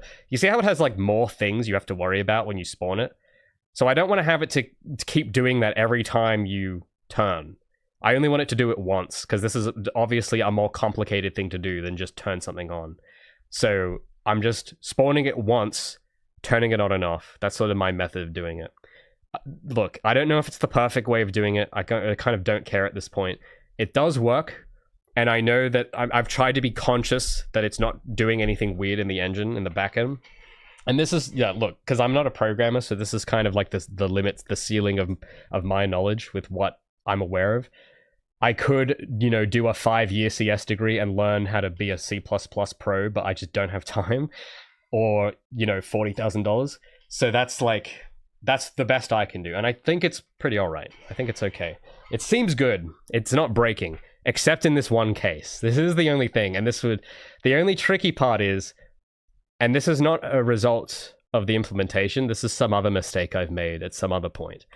The only issue is that in some cases, I think it's just with the skidding, is that if you animation cancel the skidding, it doesn't destroy the particle, or it doesn't turn off the particle. So this is how I know that it isn't a matter of it turning on and off, because if I spawned it and destroyed it, this would still be happening.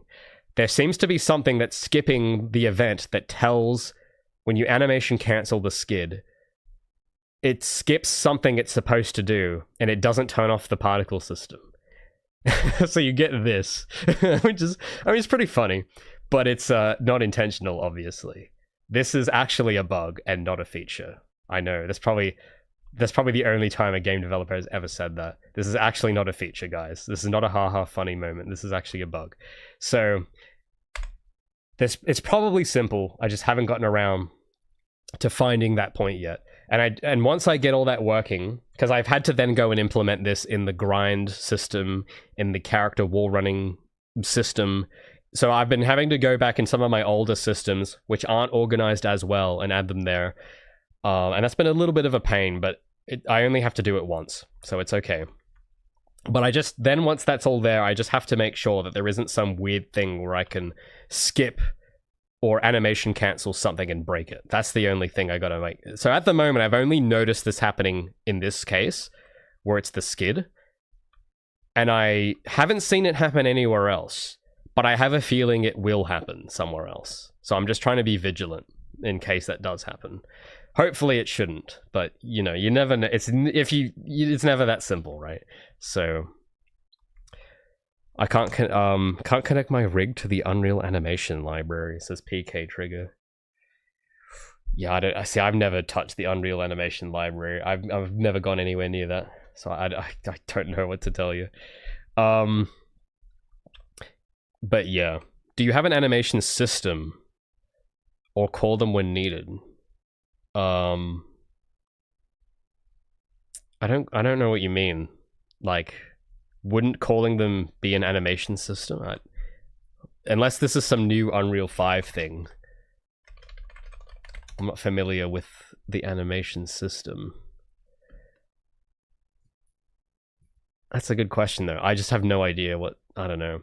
The way I'm doing it is, in terms of playing the animations... how do you organize my animation? Oh, you mean the files? How do I organize the animation files? I don't know. There's only like one way to do it, isn't there? Neatly? I don't really understand the question. Oh, yeah, no, you just use the, in Blueprints, no, you just use the, there's a name for it. I was doing this like 6 months ago, I can't remember the name for it. The graph. What is it called? You know the one. Like, that's the only way to do it, isn't it? Like, it's the... What is it called? Why is the name escape? Sorry, I have like barely gotten any sleep, so I'm like trying to remember. Animation Blueprint. That's the name of it, right? Yes, yeah. Okay, you guys got it. Yeah. I mean, that's the only way to do it, isn't it? Just a state machine. Now, there are instances where I've had to do other things, like for animation montages. So some animations just don't work in the animation blueprint. So I've got the states. Anything that's recurring and looping is set up in the animation blueprint. But for things that only play on a burst once, I do those on an animation montage. And I do it for that reason, because animation montages override the animation state. So that's important for things like animation canceling. So if I want it, for instance, like even this turn, this skid is part of the animation blueprint, but the actual part where she turns around is an animation montage that I've programmed in, so that during the skid event, it goes play montage. Like, it should be here somewhere. If I go skidding, oh no, it's in turning. It's a different event. So if I go start turning, it'll just play it here. So, but I'm pretty sure that's what you're meant to do, right? Like when you have an animation that's meant to override something else and plays only once, that's the reason you would use an animation montage. So I use those for one-off things. But that's it. Thanks so much, Professor Kisuto. I don't know if I'm pronouncing that right. Thanks so much for subscribing. I appreciate that, man. You're a legend. By the way, because we've had a few subscribers this stream, and I just want to take a moment to thank everyone, because I started streaming this month with no idea if it would be a good idea. So I want to thank everyone this month so far that has joined the subscription train, has joined the journey. I appreciate it. You guys in particular will have access to my top secret Discord chat in the server. So make sure your accounts are linked and get in on that, because I basically use that chat to manically rant about these things before the stream, so that you already know what I'm cooking. That's the benefit you guys get. You guys always know what I'm cooking all the time. I should really rename it to the chat to like the cauldron. I've just got it named supporter chat, but I should call it the cauldron because I'm always cooking. I'm always boiling something. But yeah, just I don't know if I should have like a thing in my Twitch or something where it has a link to that server. It should be though. Anyway, thanks so much. But the yeah, it's used. Clippo says it's commonly used for melee combat. Yeah. See, because every tutorial I've looked at, it like does it this way. So I'm like, all right, well, that's probably the right way then. Caught up on all of my devlogs, says Professor. Super good stuff. Well, thank you so much. You know, it's really funny because I think a lot of people that are finding them now haven't actually watched them all. So I really do appreciate that because they've been going for a while. I don't know how many hours in total. There's probably like, I don't know, man. There's probably at least like 5 hours probably worth of episodes, I guess, which is quite a lot. You have Siri? Oh, that's epic. That's so cool. Thanks. You know, honestly, because I forget, you probably know the canon better than I do at this point. Because I had to go back and watch some of the old ones recently. And I honestly forgot I had like done half of the stuff. Like there was like some episode where I was going over the Gabi shader, I think. And I have no memory of making that episode at all. So it's like, it's good to have though, because I mean, hell, that's why devlogs are pretty useful. Because I can actually go back in time and go, oh, I did do that. That's cool. So, yeah. We'll talk about more of the devlogs in a second, because I do have some updates there as well. But, oh, Foxstat, you've watched them all as well. Oh, thanks so much. That's awesome. It'd be cool. Oh man, you know what'd be really cool? It'd be cool if I had some kind of way to give badges to people in like chat that had watched them all. But I don't think there's like a system that lets me do that. It only adds badges to like subscribers. But it'd be cool if I had my own system where I could mark people who had watched them all. Because that'd be freaking awesome. But I don't think YouTube or Twitch is gonna let me do that. It can support root motion. I've heard of root motion. I don't know. I'm skeptical of root motion. I used root motion once a long time ago in this wasn't in Unreal, this was in Unity. I used root motion for something. And I don't know, I just I prefer, because you don't get control over how fast the character moves. With root motion, you're basically stuck at whatever speed the animation is pre-baked into the animation. And I like having control. I like being able to just change a number and change how fast the character moves. I like that kind of control. So I've never really been I've never been that interested in root motion. I like being able to control it in the code, but that's just like, it's just a preference. It's probably not a right or wrong way of doing it. It's just my preference. I like having control, yeah. Yeah, you get it, Professor, you get it. You don't work with root or static. There was something about Unreal's animation system that I saw someone ask, and it was something like animation retargeting. It was something along those lines of someone having some issue with animation targeting. And like, I've heard people talk about it, but I'm very skeptical because people have asked me that, I think, where it's like, are you going to retarget Gabi's old animations to her new model? And the issue with that is that her anatomy and proportions are so different that the animation, like it would be like putting on a wrong size shirt and like, oh, well, you just put it on, you just retarget it. And it's like, no, the shirt is a medium and she's like a small or something. Like it doesn't fit. Like the animations from before were not designed in mind with the new proportions. So that for my own reasons, I didn't do it. I didn't touch any of those systems. I don't know. I always like the manual labor way of doing it by hand. I don't know. I just have a tendency to want to do things like that because I understand it. I have no idea how the retargeting system works, but the very fact that it's in principle, it's guessing because the computer is like calculating and trying to guess and move things. And that is, I think, fine most of the time. But when your entire art style is contingent on intentionality, where every single frame has to be deliberate, then those systems don't work with that goal at all. It like undermines it quite a lot. So that's why I've personally never touched animation retargeting.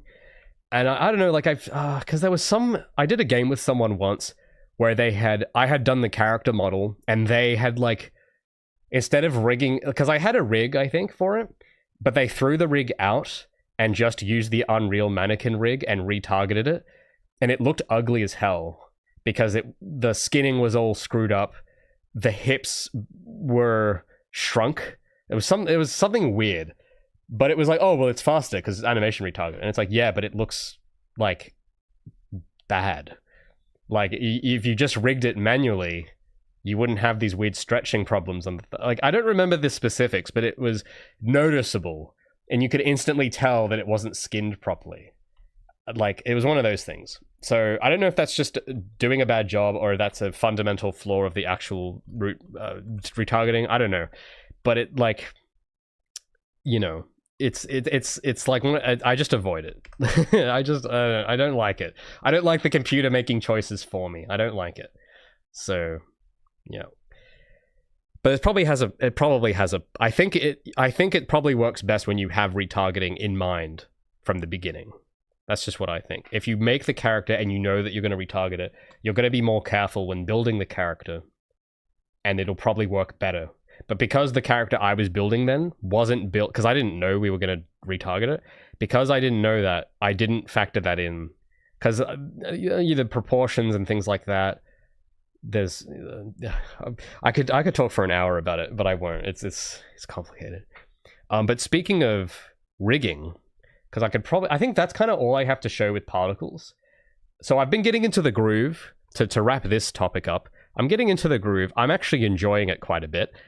So the next step with these, because I've got to fix that issue with the skidding, and then I have to actually make some more diverse particles. Because at the moment, I'm just reusing the splash and the clouds for a lot of things. But I need to make an actual grind particle that looks better, that looks like an actual grind particle. And a dash particle for when she's dashing in like this. Now, there's one more problem, because I do have a particle for dashing, but it doesn't play immediately. It plays after like 2 seconds, and I don't know why. So I have to fix that. So hopefully by next week, that'll be finished, and then I can focus on audio, because that's kind of all the particles I need. Which is cool, because it's actually going according to plan. Because I had a rough feeling it would take about a week or two to get the hang of it and then implement it, and it seems to be on track, which is good. But moving on from particles, we got the next devlog in the oven. Do I have the script? I have the script open here. I've been working on this as well, and this has kind of been getting a bit complicated. I think I might have said last week that the subject matter for this devlog is the Gabi's character model, which was a big deal. Okay, this was a big undertaking, and it's a lot of stuff. So at the moment, what I've been doing in the script is trying to compartmentalize the script a bit better, to organize it better, and to like rewrite some things and get the flow down. And the tricky part is that I can scroll through, the actual contents don't matter, but you can just tell from a glance that this is big. There's quite a lot to it. This is already like 20 minutes worth, and I'm not even like halfway in. Now I want to tell you a bit about why this is tricky with this episode, because I want to get it as quick as possible, but it's tricky because I'm just trying to open give me a second, I'm trying to open another tab with my slides. I have, because some of you might have seen these. The reason why this is complicated is because I'm trying to, because part of the challenge with Gabi's model was going through these notes from Arc System Works and not just understanding them, but putting them into practice.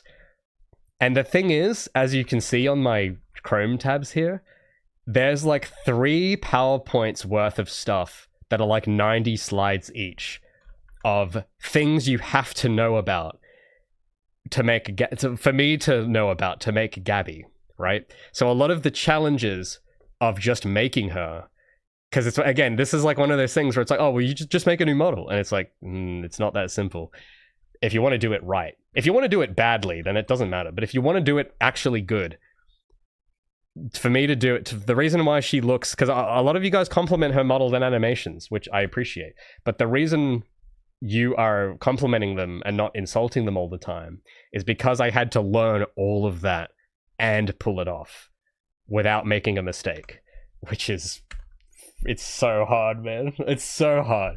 So the challenge has been going through all my old footage, finding where I got stuck, and trying to explain these concepts succinctly, because this is kind of part of the story of like how I was able to take Gabi from what she was to what she is. And it's all a result of like tons and tons and tons of details. I had to get all of those exactly perfectly. And it's just such an overwhelming amount of things. So I've been trying to write about them in a simpler way that also works in a YouTube video. Because there's a reason why this is a PowerPoint and not a YouTube video. It's because if you tried making a YouTube video about this, nobody would watch it because it's so boring. And I don't mean that in an insulting way, because this is interesting, but it's only interesting to like 0.001% of people. Like most people watching YouTube don't give a crap about any of this. But this to me is the secret sauce. This is what makes it magical. And what I want to do with this episode, I've been looking forward, because I've been planning this episode for months, and I've been really looking forward to doing it. And it's because there is so much goodness. There's more to it than the techniques. It's an entire attitude of how they build things. And it's so beautiful and so inspiring. Like, this is why I was able to do it. Like, because it's one thing to read this stuff, but to actually do it, it's an experience. And what I'm trying to do with my video is give you that experience in the video. But that's difficult. It's really difficult because because to actually do it accurately, I would have to like steal months of your time, which we can't do, obviously. So what I'm trying to do is like a proxy of that, where I'm giving you the essence of the experience in a like 40-minute video instead of 9 months. And it's a lot. It's just a lot. So I've just been trying, because here's the other trap as well. Because I think this is all beautiful for various reasons that maybe you guys don't care about. So there's that. And with that in mind, I got to make sure that it isn't going too technical either. And it's a balance that I have to strike. Because a few months ago now, it might have been 6 months ago, I did try making a video on the enemy drone character. I don't know if some of you that have watched all the episodes will remember this one, but a lot of you probably forgot about this episode because it was so boring. And that's the trick. So if I go into our test map, I'll show you the enemies I'm talking about. Some of you might not even know that they exist. So the enemies I'm talking about, they're in this test stage. These guys. So I made a video on these where I go over some of the techniques, but I could tell that it wasn't a good video because like nobody watched it. And I remember getting comments on that video saying that it felt off and that there was something like the vibe of the whole video was off. And I think the mistake I made, because I'm trying to think why, because the thing I don't want to do with this episode on Gabi's model is put in all this work and then like no one watches it, because that's just a waste of time. So the trick, I'm trying to learn what I got wrong last time, and I think it was too clinical and too technical. However, if it's not technical enough, then none of it makes sense.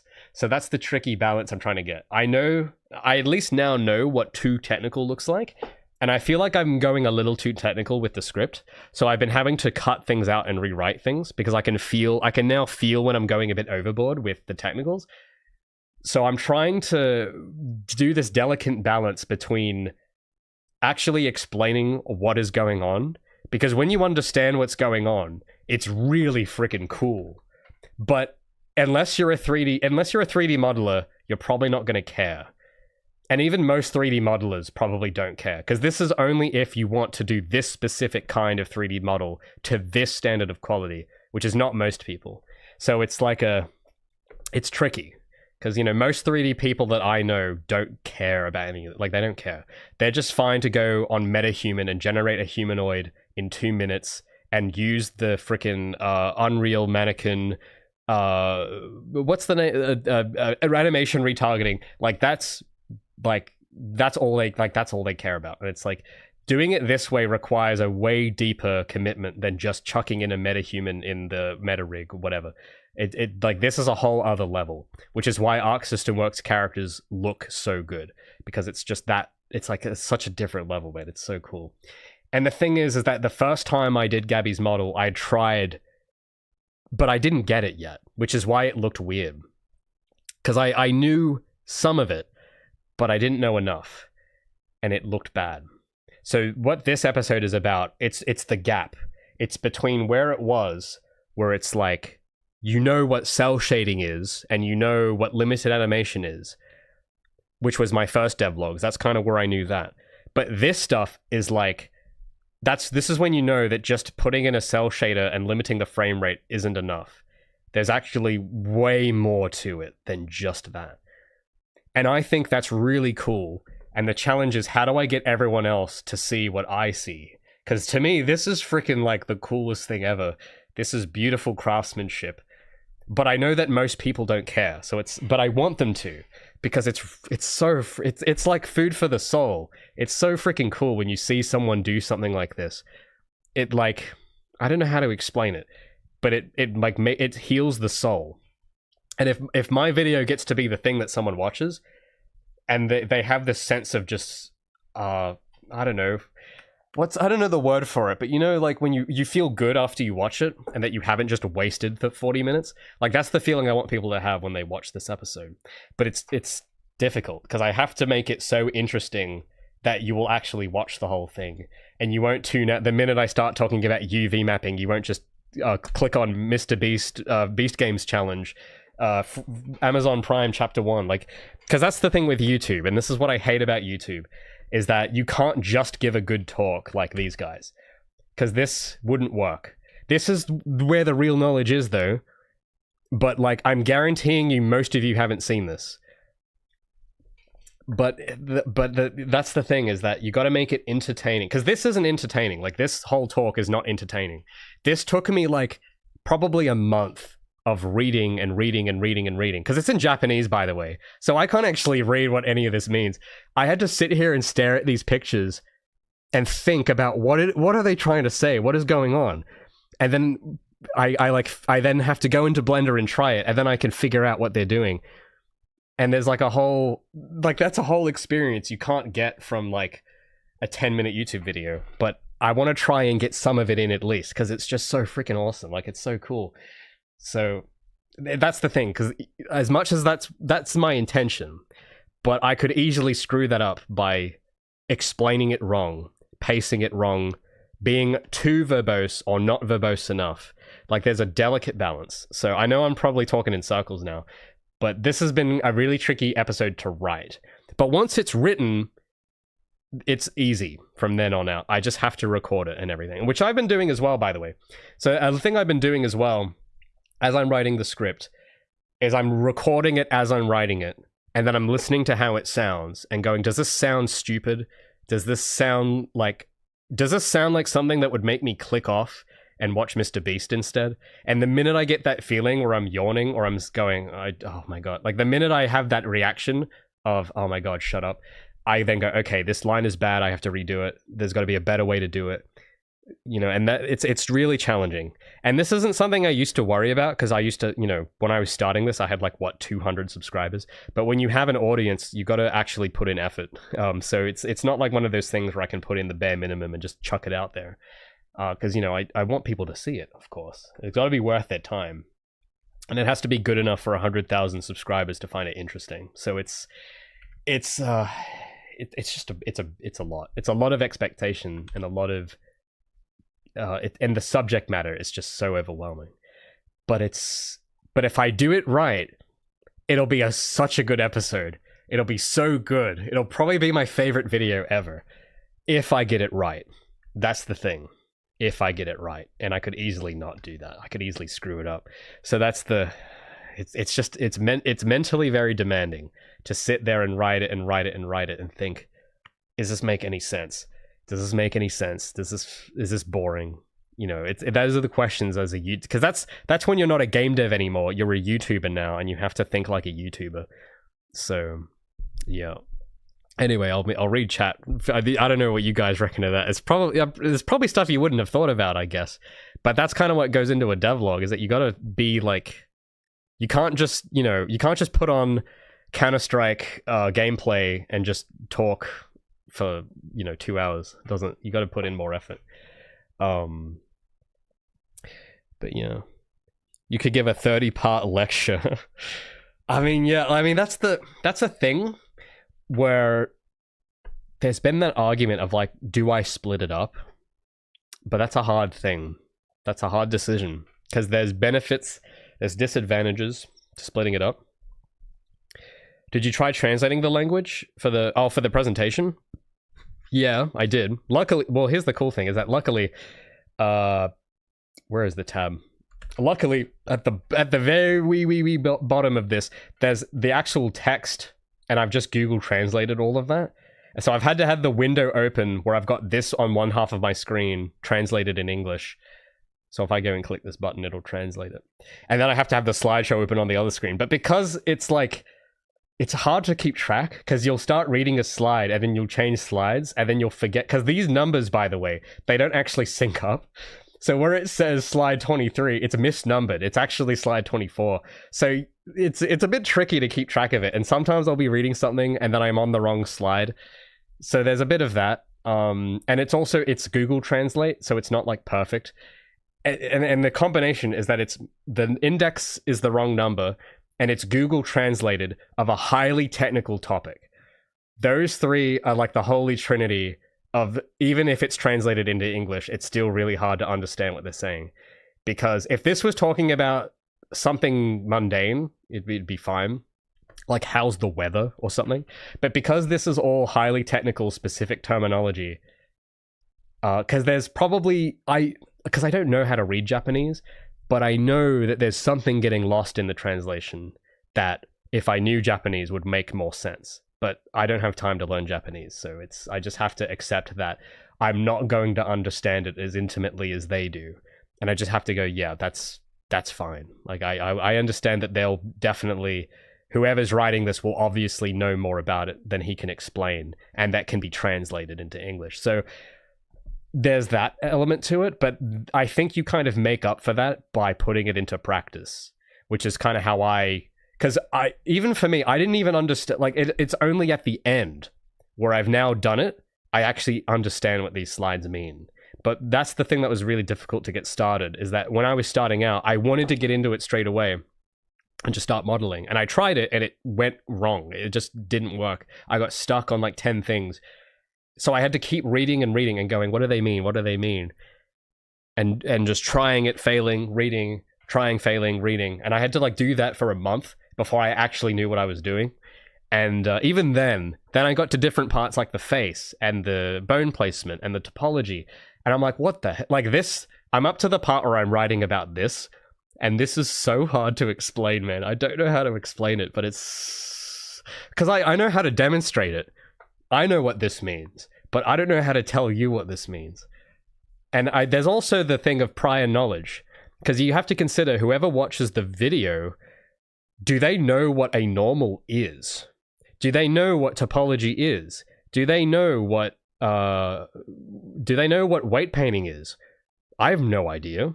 So there's that question of how much prior knowledge can you assume? Because if you assume that whoever's watching it had whatever my prior knowledge was when I started, it's easy.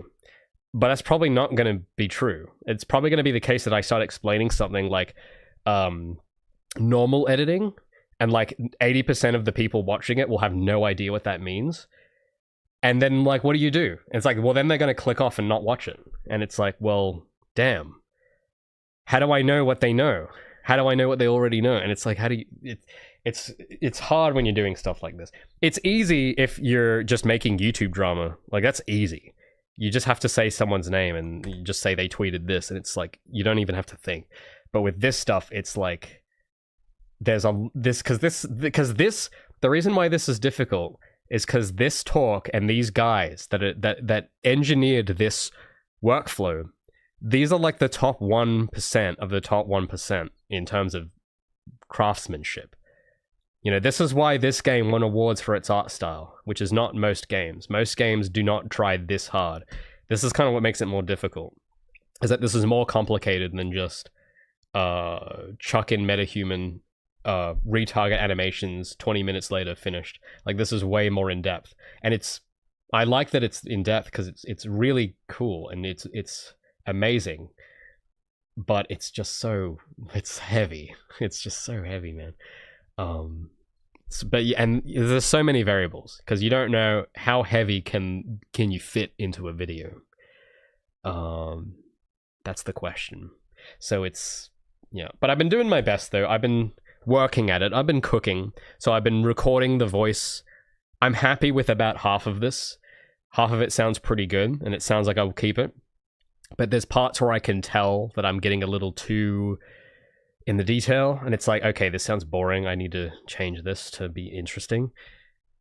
And I think the thing that I haven't done enough of, that I have to start doing, is that I think in the script so far, the main flaw is that I've made it a little too much about the process and not the experience. And that's the mistake I made with the drone video, is that it was too clinical. It was only about the steps and not about what it was actually like. Because that is a whole different layer to the technicals. You have all the technicals, and then there's the actual experience of like doing it.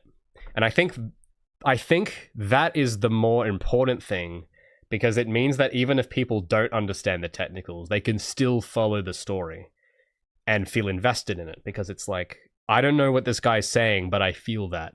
That's the kind of reaction you get there, is when you engage them emotionally. So that's the thing, is I feel like I'm not doing that enough. I think I'm getting a little too caught in the details. So I've noticed in the last day, I've been doing that. So when I get back to working on this again this afternoon, I'm going to try a different approach and try to remember what I was thinking about and feeling while this was going on. So I'm going to be looking at my old stream clips and looking at what was getting, because I don't know, I don't want to get too much into it, of course, but I think it would be worth to put in parts where I get frustrated, because I think that'll be interesting. Because I don't even remember them now, because it was like so long ago. But I know that there's bits where it's like, oh, I remember I got really stuck on the face, for instance, or I got really stuck on getting the animations to play properly. And that might be interesting insofar as the struggle is just entertaining. And yeah, it's a balance. It's a balancing act between that, the experience, and the actual thing that you're doing. Yeah, so that's the thing I'm just trying to strike. And I guess just with the trial and error, you get there eventually. So I'm hoping at least by next week, though, that I'll be finished with writing it and I can start editing it. But it's like every episode I do is like, the next one I do is always like the hardest. So there's that. Thanks so much, Snupbill, for gifting 1 channel membership to Choester. Thank you so much, Snupbill. You're a champion. Can we get a what's the meme? Can we get a poggers in chat for Snupbill for being a legend? That's awesome. Thanks so much. So anyway, I'll have a look. Sorry, I've just been kind of rambling about this video for a bit. I forgot you guys were there for a sec. Is Gabi the only character where you'll go hard on the style? Currently, I think so. And I know that might sound weird, because I know I've made devlogs about there being other characters. But here's my plan with that, because I know that probably sounds crazy. So I mean, you can see them in here. I've got Felix and Calder, and I've got them just as billboards at the moment, but don't worry about it. So I think, yeah, Gabi will be the only one that I can afford to go that hard on. I'm obviously just not going to have the time to do that, to do it that good for Felix and Calder. At the moment, I've compromised by having a billboard. But what I'm thinking might be a better thing is having the game in such a way where you don't even need these characters in the game world at all, and they exist only through intermediary stages that don't necessitate a 3D model. I think that would be the smart move. It's not the best move, it's not the highest quality move, but it's the smart move, I think, because it's just going to take too long. I mean, it would take faster because I know what I'm doing now with the character model. I know how to make them, and I could start with Gabi as a base, but like the story goes, it's never as easy as it sounds, because I could just sit here and say, oh, well, I've already made one. It'll be easy to do. Oh, well, now I've done it once. It'll be super easy to do it again. And it's like, no, I just know that it's still going to probably be complicated somehow. Because that's what always happens. So what I'm thinking is, yeah, just trying to make it so that you don't need character models for these two. I think there's a smart way of doing it. But that's a whole other part of my plan. But yeah, to answer, no, I'm not planning currently. I'm not planning to do another character, because then I'll have to make another devlog on that too, and it's just gonna be like, it's just the cost is just too much. But yeah. What else was there? Why does no one ever do abnormal editing though? It seems like a missed opportunity. You mean like normal editing in general? Like why people don't do it? I'm just trying to understand the question. If you mean like why no one edits normals, well, because you don't have to most of the time. Because most of the time it's like you're not doing this obscure specific art style, and you're just like, if you're doing a normal art style that is like not crazy, you don't need to edit the normals. Like you'd waste time editing normals. You'd use a normal map or something else. But the reason why this is complicated is that this style is extremely mesh dependent. It's very texture independent. And there's a deliberate reason why they do it the meticulous way of editing all the normals instead of doing a normal map. There is a reason why they do it like that. And this is why, because I want to explain why that is in my video, right? Because that's a good question.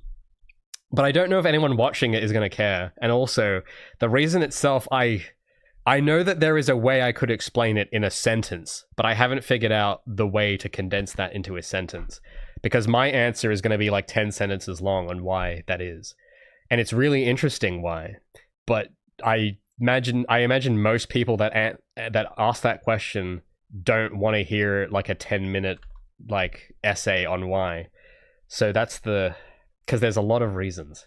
That's the thing that's so beautiful about this style that I'm trying to get a handle on. And that's that every single obscure thing about it that seems unnecessary is there, and it solves multiple problems. And that kind of, what do you call it?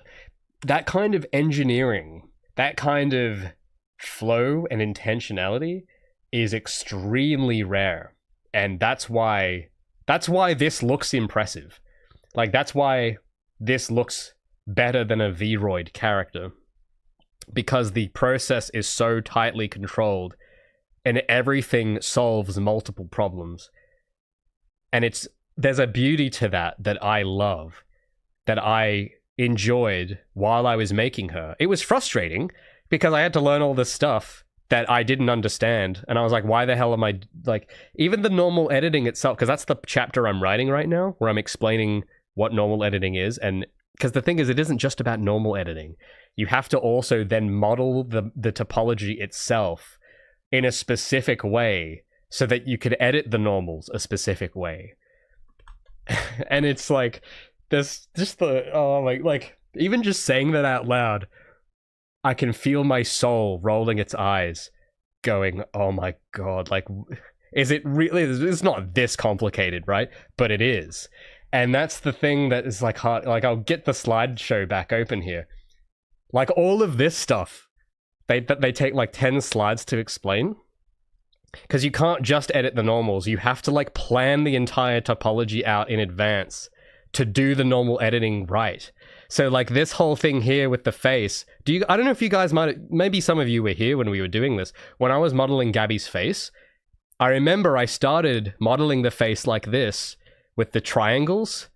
Hold on, sorry, I'm trying to zoom in so that you guys can clearly see it. Like this, where you've got the triangles under the eyes like that.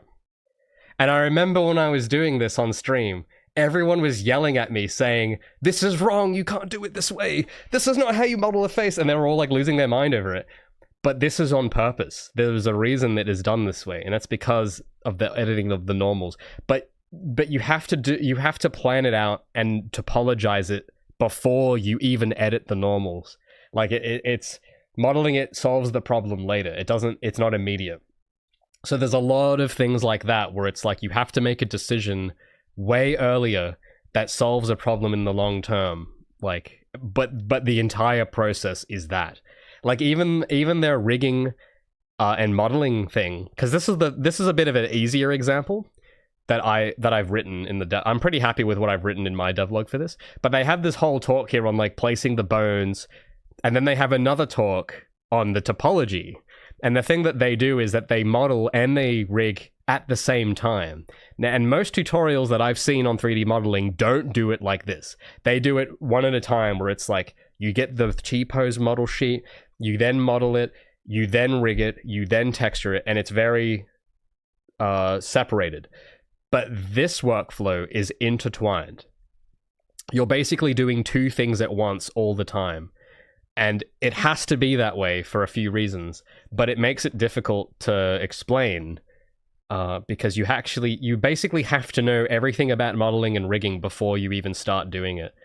Like when you start modeling it, you have to know how it's going to be rigged. You have to know how many bones there are going to be already, which is not the normal. That's like not, from at least the other characters I've modeled, that's not how it's gone. And I get why they do it like this, but it's like you got to convince people that haven't done it why this is actually really smart. And it's just, I don't know. Like I don't know if that makes any sense. Like I can say it and I understand what I'm saying. I don't know if that makes sense to anybody else. But when you've actually done it, you'll know what I mean. Like if you've done it and you've gone through the whole thing, you'll be nodding your head saying, yeah.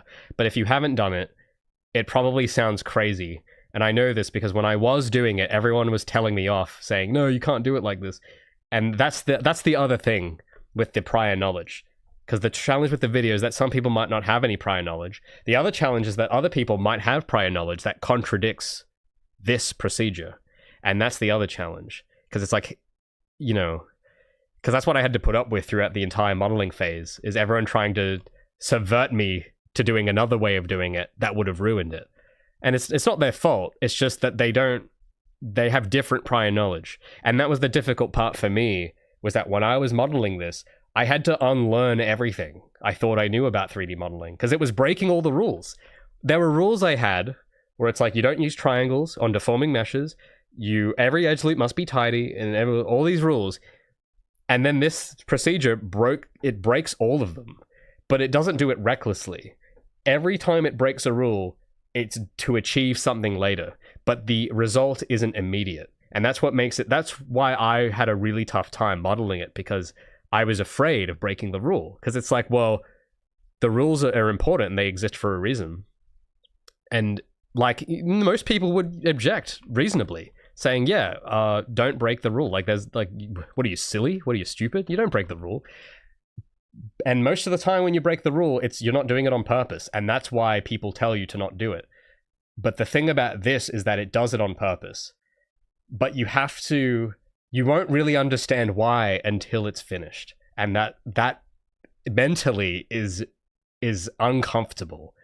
And it was really uncomfortable for me. But you have to have faith. And you have to just believe that it will work, because it worked for them. And then it did work. I mean, look at her now. It did work. But I didn't know how it was going to work beforehand. I just had faith it would, and then it did. And that's kind of the other thing as well, because that's all going on top of the actual modeling, is that there's this whole mind game of faith, of you are learning this new stuff and breaking every rule. Are you sure? Like, that's the constant question. It's like, are you sure this isn't stupid? And that's the other meta game happening on top of everything. With even learning all this stuff, that's the thing, that's the doubt in your mind that you have to fight.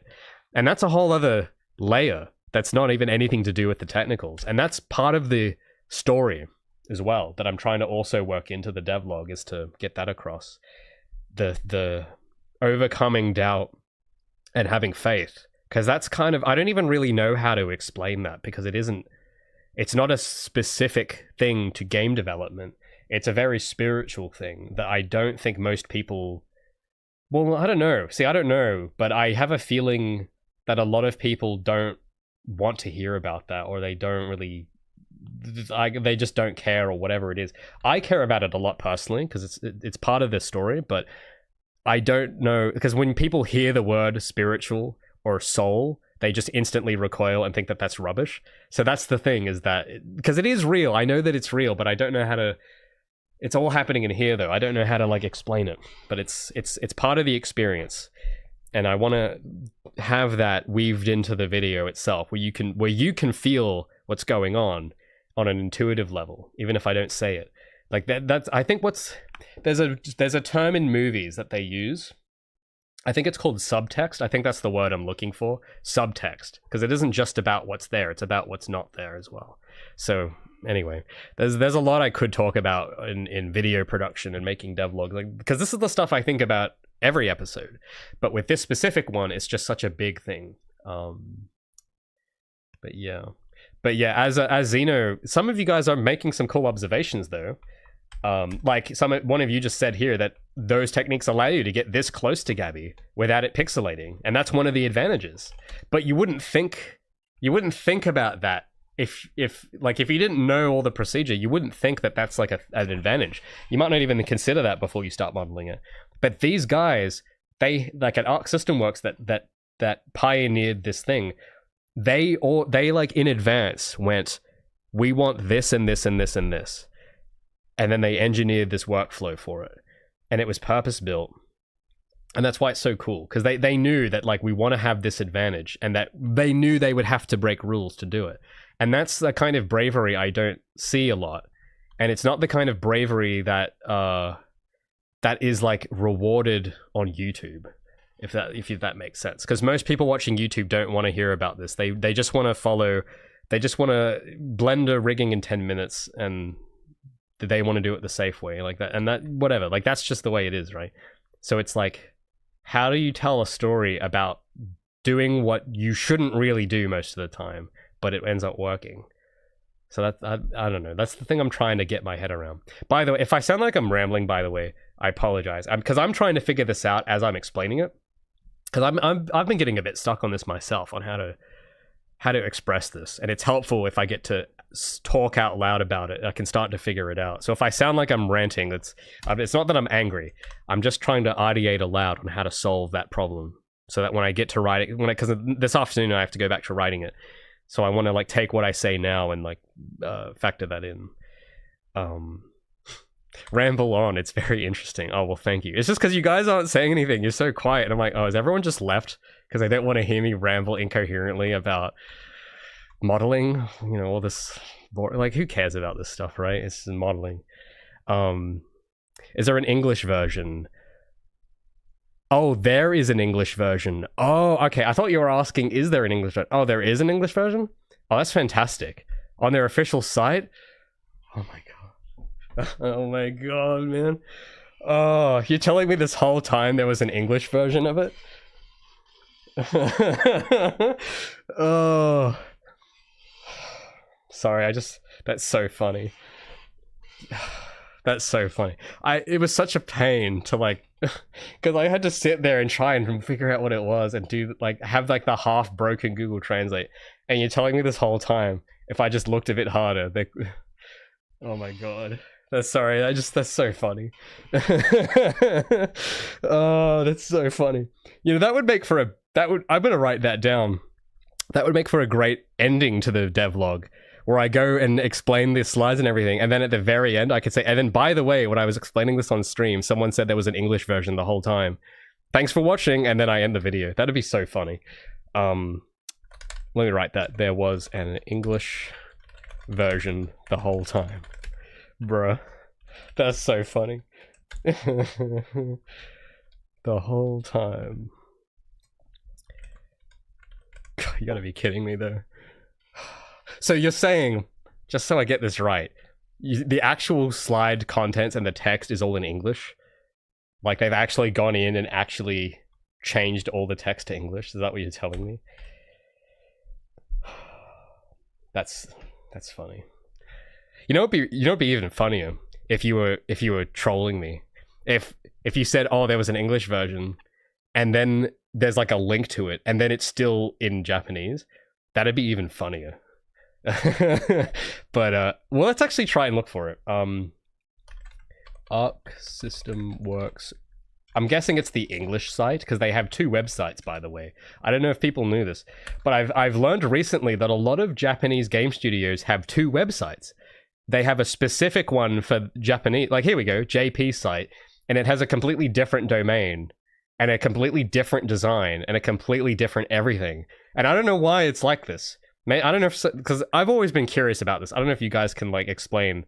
I don't know if there's like some Japanese culture connoisseurs in chat right now, but I've noticed that because Sega does this as well, and a few other companies do this, and I've never understand why they have a completely different website for Japan specifically, just Japan specifically. I don't understand, like, why. There's got to be a reason, but I'm curious why they do this. Because here's the English site, and it's like what they could do is just, you know, localize it so that all the text is in Japanese. But no, for Japan, they do a completely different layout, completely different everything. It's like, it's almost as if a completely different team made this website, right? And everyone does this. And I like, why? Why do they do it like this? I'm really curious. It's not that I'm trying to criticize it. I'm just genuinely curious why they do it. Because the Japanese site, here's the thing as well, is that the Japanese sites always look so much cooler. It's like, why not just translate this to English? Why do they make a separate English site that looks lame? Like this. Like, this looks like a freaking Squarespace website, dude. Like, this looks like Wix.com. We'll just get the default slideshow, put it in, change the color of the buttons to red, call it a day. But this website, I mean, look at this, man. This is so much more They got the nice pattern. They got the font kerning better. They've got these little cars that have the shadows and the curved edge. Like, it's so nice, man. Why do they put like no effort into the English one? I don't know. It's because I've just noticed this. Why is it like this? Why? I'm demanding answers. Why do they do it like this? Hold on, I've lost. Where's you? Oh, you guys are over here on this tab. Hold on. Can I bring up a new tab? Where's okay, there you guys are. Let me oop. 1 second. Sorry, I need to find a better window manager that doesn't glitch out when I move stuff. That's the compromise I get of trying to do a window manager on Windows. There we go. There's the website. So I'm guessing this slideshow is on the English site. So we'll search. See if we can find it.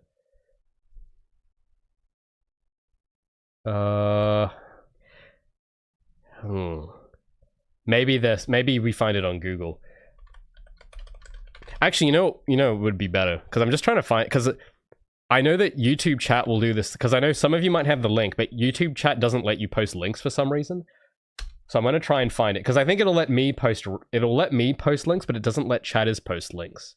So if you've been trying to paste the link, it won't work. So I'm going to try and find it, and now I can paste it in. So I'll search up the English title. What's this? This doesn't look like the Arc System Works website. But this looks like English. Okay, we found one of them. So is there a way to search like per website or something?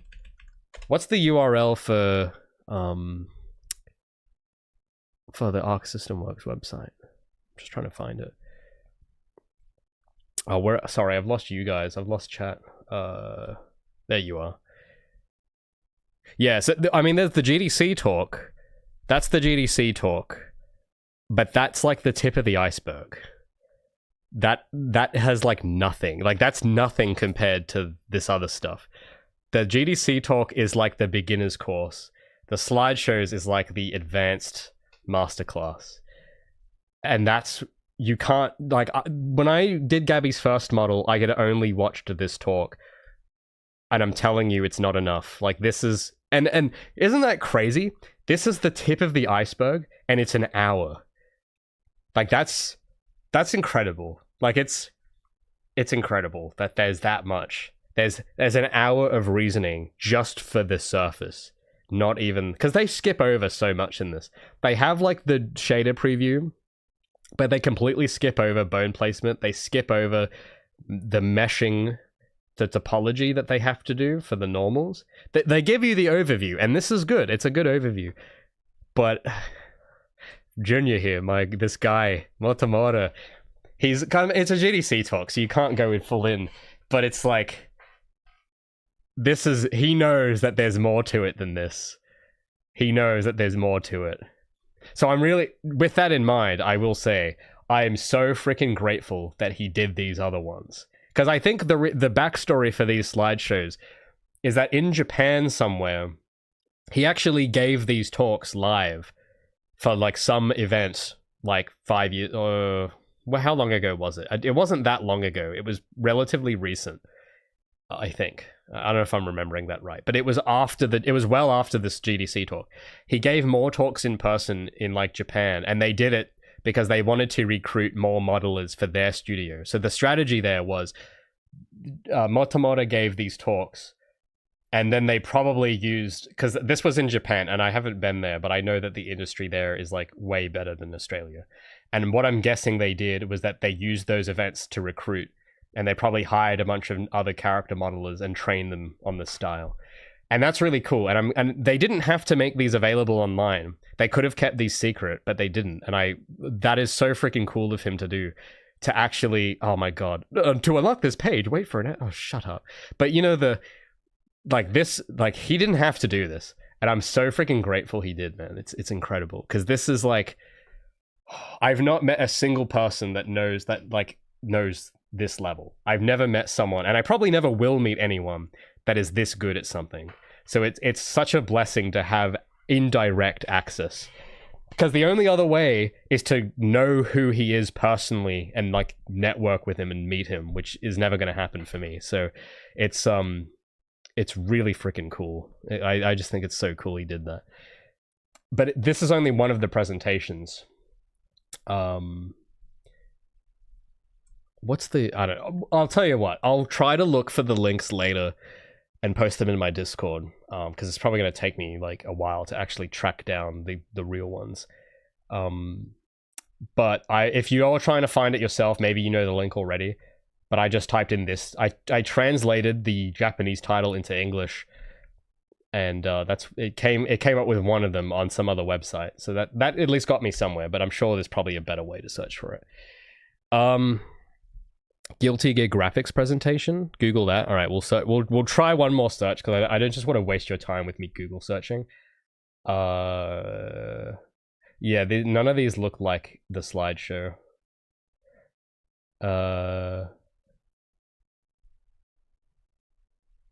Because all of this is just the GDC. We're not talking about the GDC talk. We're talking about the secret ones that he did later. What's this though? Yeah, this is the YouTube video. See, everyone knows that this one. I'm talking about the other ones. That's the thing I'm going at. Yeah. This is just the GDC one. So that's on the website, but it's the other ones. So that's the source. That's where the real stuff is. This is only just the surface. But this is still cool though. If you guys know absolutely nothing about any of this, this is the place to start. But it's not the end. That's what there's more to it. So I'll post this if you guys want to. But I'm trying. Well, eventually, maybe next week, I'll find the links to the others and we'll track those down. They are on the Internet Archive. Oh, okay, cool. I'll have a look for that later. The first result has the 5 slides. Wait, really? Isn't that what I just clicked on? The first result. Well, the first result for me is the GDC talk. And then it's just Reddit stuff. Oh, you mean this? Is this the one? There's 5 of them? Hold on, no, this doesn't look like it. This is from a different source. Let's investigate. Yeah, this is not the ones, but I haven't seen these. Oh, I think I've seen okay. These are a completely different. I totally forgot about these ones. No, there's more as well. Yeah, sorry guys. This is a completely different thing to what I was talking about. I remember reading this on a web page, because this isn't the studio didn't prepare this one. This is from CG World. I remember reading this on CG World's website in just article form, but they've turned it into a slideshow. I've seen this one. Yeah, this is another one. But there's more. This is also like this is pretty cool though. Oh, I think it. Okay, it has the other two here. I think. Okay, here we go. All right, I'll paste this one. We've got the other ones now. So this has all of them. Okay, I just totally forgot about that other one. But this is the main stuff. The ones that the studio did, those are great. The CG World one is okay as well, but I think this is it's written for a blog. It isn't written as like a presentation, so it's a bit different. But this is still really cool. It's cool stuff. Is there a way I can just link the entire? Can I link like just the entire thing? Oh, cool. Well, man, I wish I had those last year in English. God damn. Well, there you go. But yeah, so my job lately for the last 2 weeks has been trying to basically do this in my own words with my story. But it's so complicated that they need 5 presentations that are like 100 slides. This one is 120 slides, dude. So like this, like, believe me when I tell you, like this devlog is not easy because like the amount of information and research, there's literally, if you total all of these up, there'd be like 400 slides worth of stuff that you have to know before you can even start appreciating how freaking good this is. So that's the, like, yeah, there's some of this stuff, because this is some of it's repeated too. Like there's this whole thing about the textures.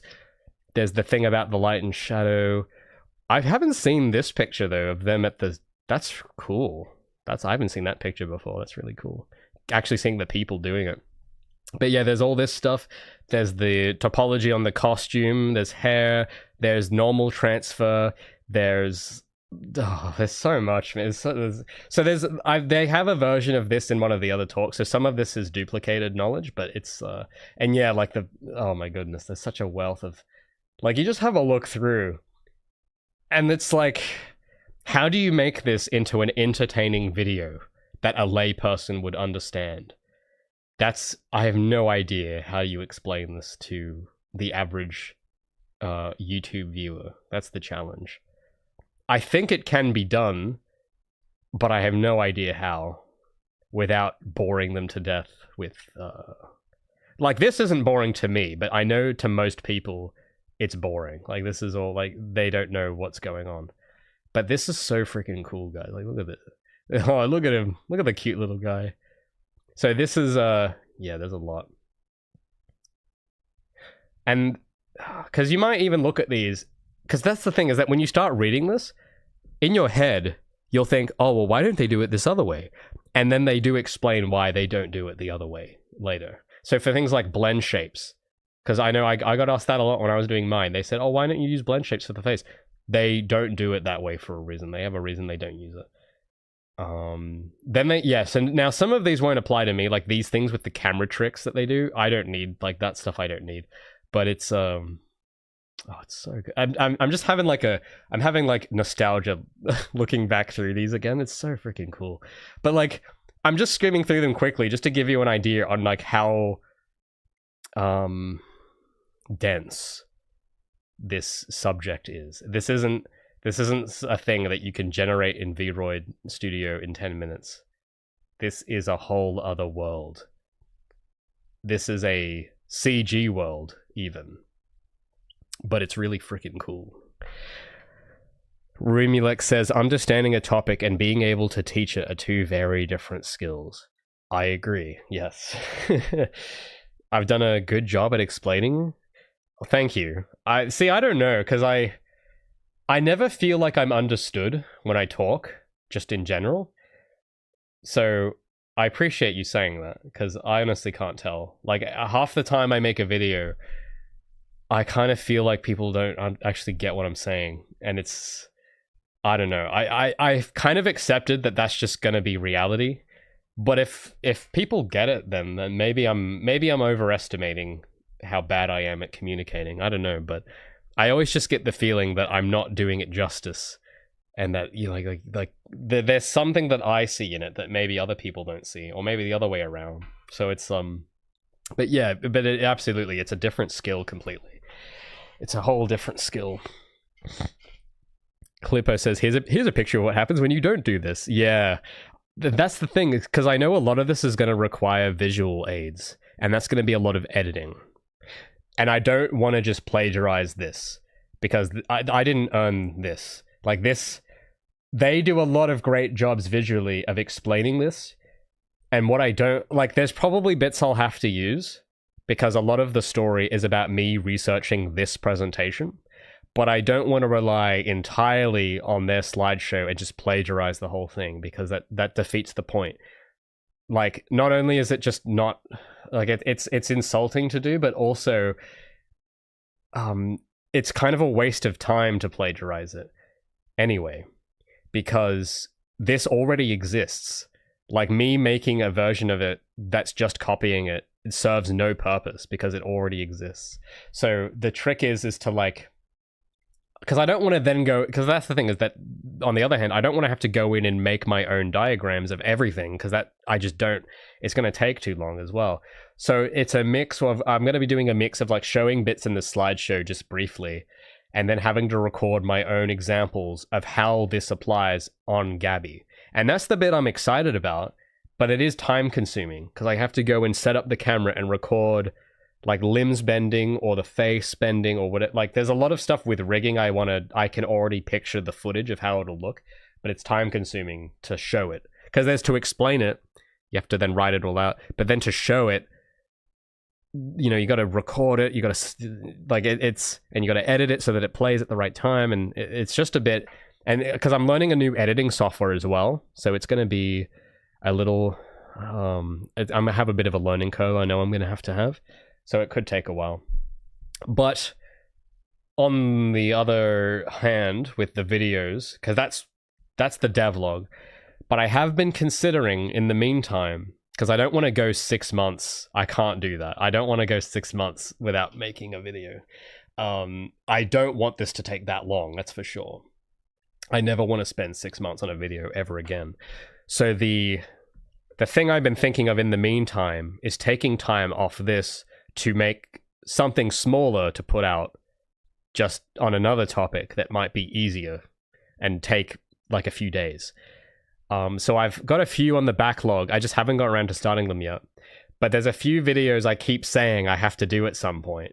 So I'm calculating whether it might be prudent to work on one of those instead and put this on the third stove for a second and work on a cheaper video first and then, you know, do this one.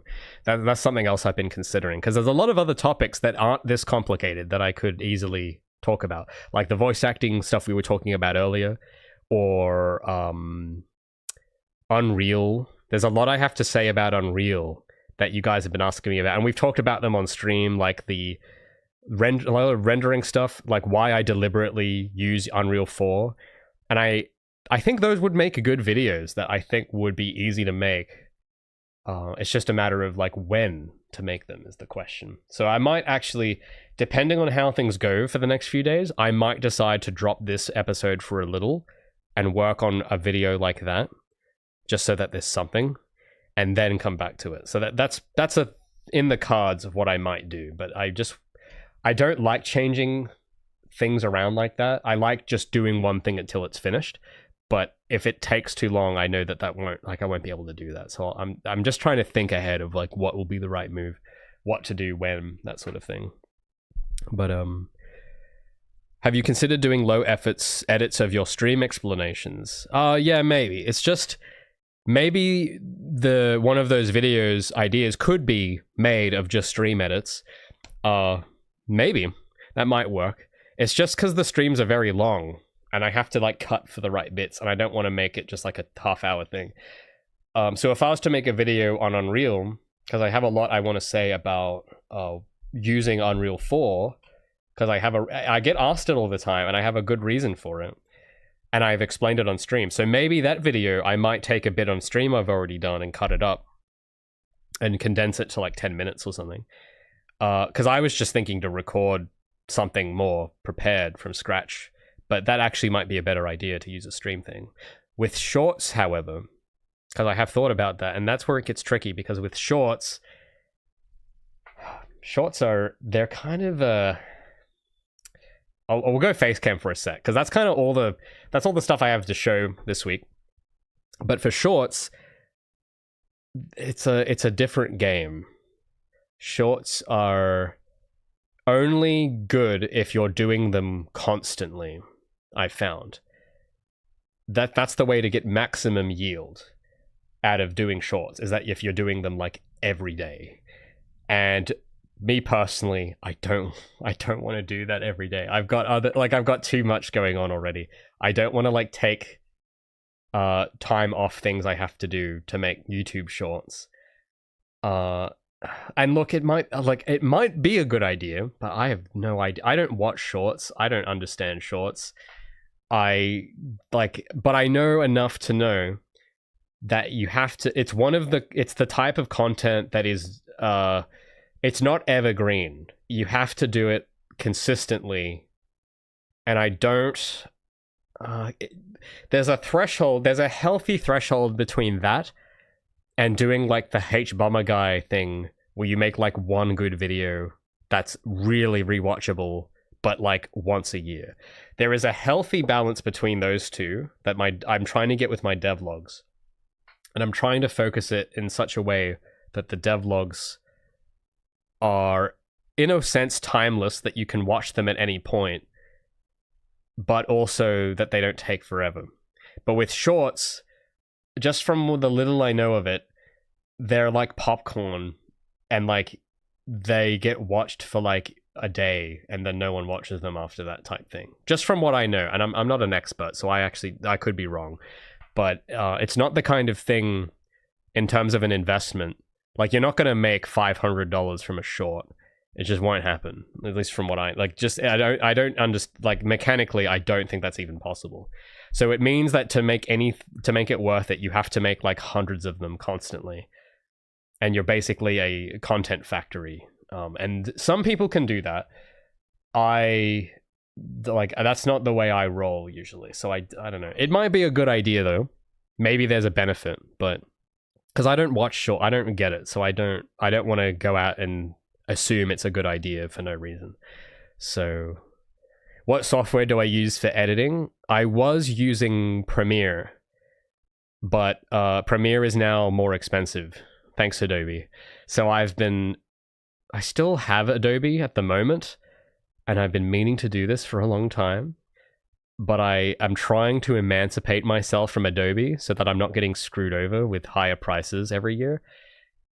So that means I have to learn new software, and I've been trying to learn DaVinci to do things. So, you know, maybe the idea of doing a cut up stream highlight of my Unreal 4 reasoning, that might be a good test run to use DaVinci for. That could be a good idea. Because I'm very because with editing software, it's very finicky. There are right and wrong ways of doing things, and I know the right way to use Premiere, but I don't know the right way to use DaVinci. And it's better to not use it than use it wrong, because when you use it wrong, so much can go wrong. And I don't want to deal with some disaster where I started editing something and then after a week I realized that it's all done wrong, and it's like, oh no, like I don't want to do that. I want to be, I want to know what I'm doing before I go it. So I've been trying to I've been passively researching best practices, techniques with DaVinci. I've been doing a little bit of editing because I haven't, the current devlog is still being written, so I don't have anything to edit yet. But I've been trying to get a feel for what I'm going to be in for with DaVinci. But yeah, to answer your question, I'm transitioning to DaVinci, but I'm still kind of relying on Adobe stuff at the moment. But yeah, hopefully if DaVinci ends up being that good, so far I'm actually quite impressed with it so far, but I've barely used it still. So I haven't battle tested it the amount I need yet, but organizing footage in DaVinci is really freaking good. It's way better than Adobe. So I'm pretty impressed by that. But it's going to be a process of transitioning. That's just the thing. You can give feedback to DaVinci. I mean, yeah, I could. But that takes time, because I don't want to be the guy that gives feedback that just complains. Because I get that a lot and it's not helpful most of the time.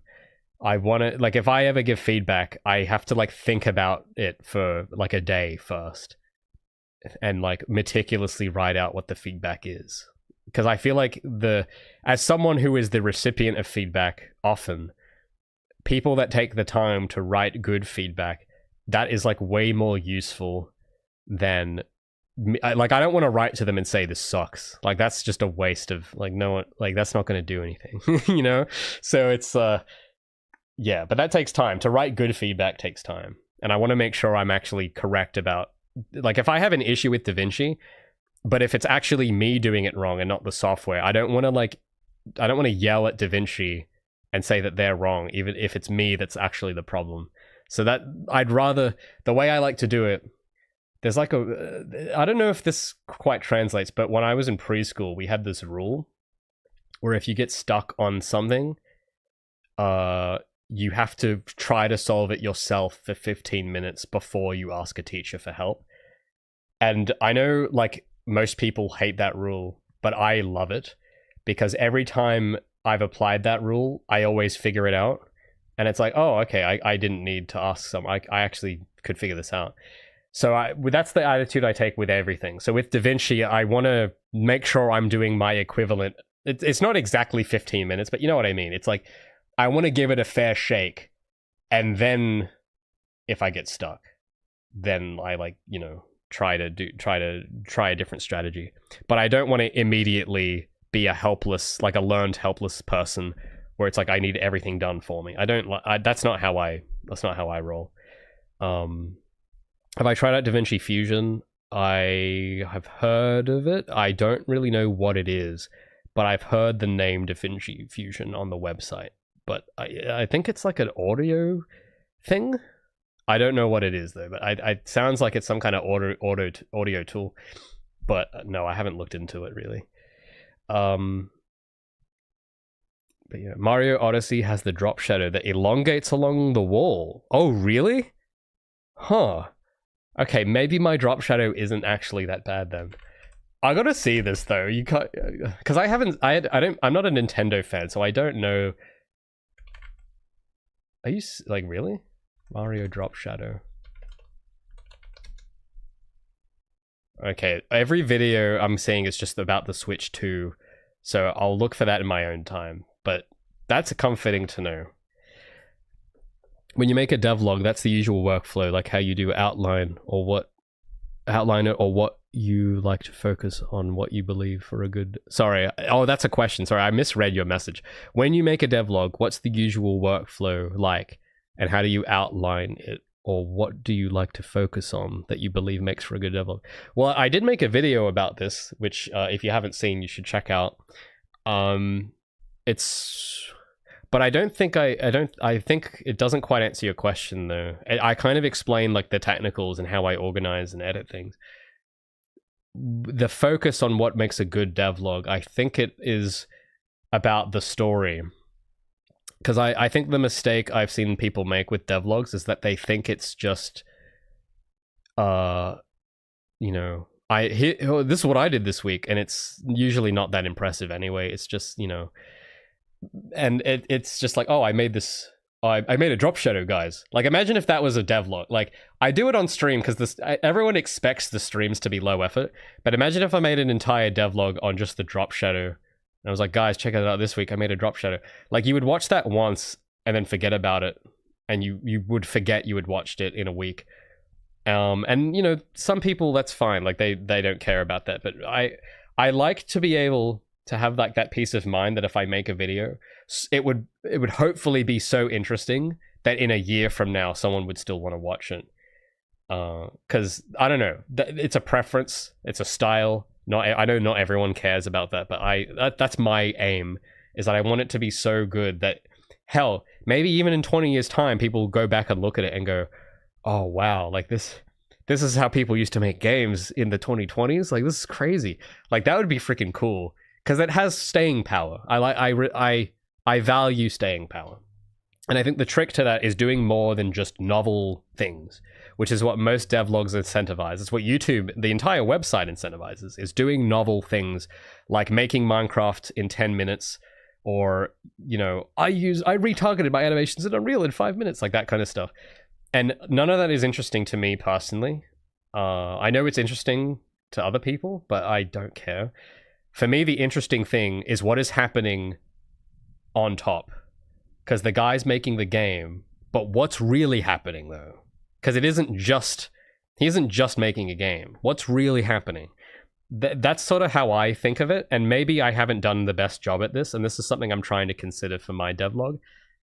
But there's a lot I haven't said in my devlogs about development, because I try to be very clinical and just show progress I think is cool. But I think people, maybe you guys can weigh in, because I don't know what it's like from an audience point of view, but I think some of you guys can weigh in, and some of you might also get the sense that it is more interesting than the sum of its parts, because anyone, like all the videos I made on Gabi's model or my combat system or whatever, like anyone could make those. So why isn't everyone making those? Or why is everyone watching my one and not someone else's? And I think it's because there's something I've done that has made it more interesting somehow. And I don't know if it's on purpose. I think it by accident I've done it, but I've tried to think more if there is something like that going on. And I know that development for me isn't about, because when I don't try to watch a lot of devlogs, but the ones I do watch, because the idea I'm trying to get at is that a lot of devlogs are surface deep insofar as it's just progress.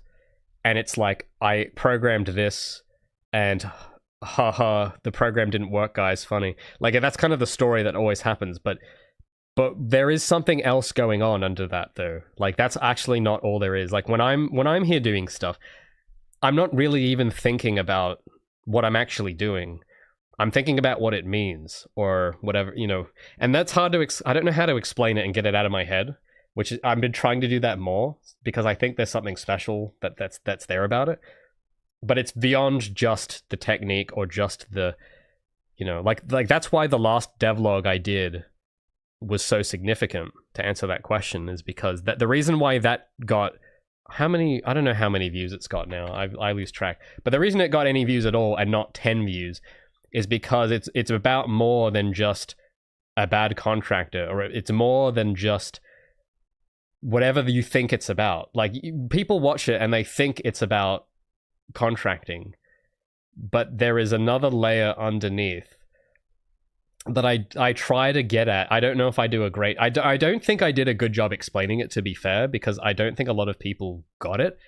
But the real thing it's about is work ethic, which is a much more nebulous and abstract topic than programming or making a hub world or making levels or whatever the normal day-to-day is.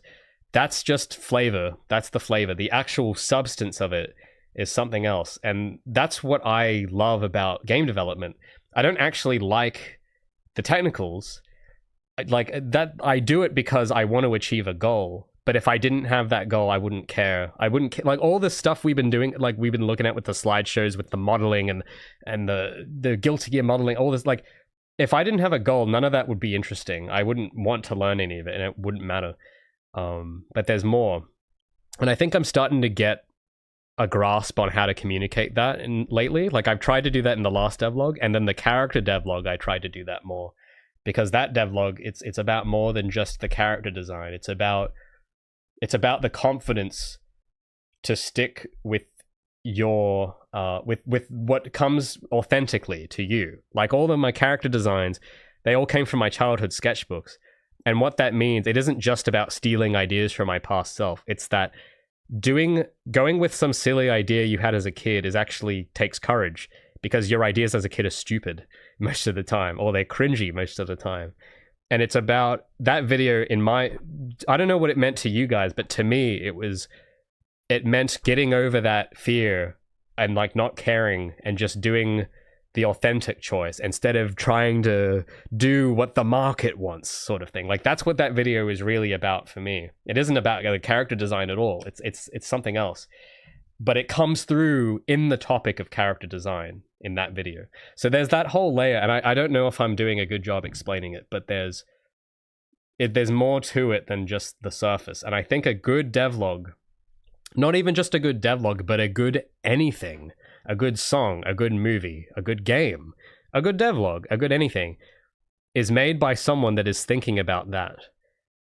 And most of the audience won't notice, but the creator will notice. And only, I think someone else that's paying attention to the medium will also notice, but most people won't notice. That's why they think it's all just about the technicals, because anyone could make my devlogs. Anyone could make a video about character design. Anyone could do that. But why are you watching my one? There's a reason. And I think it's because there's stuff in there in the subtext that I'm unintentionally showing that is interesting. I think that's what it is, but I don't know if that's actually true. I'm assuming it. That's why I like it, but I'm not you. You're the viewers. You're the ones that are watching it. So it could be different. But that's the reason I enjoy making them and why I enjoy telling the story at all, because I'm trying to get that out there, out of my head. But yeah, so yeah, there's some stuff that you guys have here. Like some of you, like RM here says they like to see behind the curtain. They like the build up of what makes a game. Pro Player says because I'm handsome, which nice try. You're trying to gaslight me here. Very funny. What else? Sorry, I've missed a lot of your messages.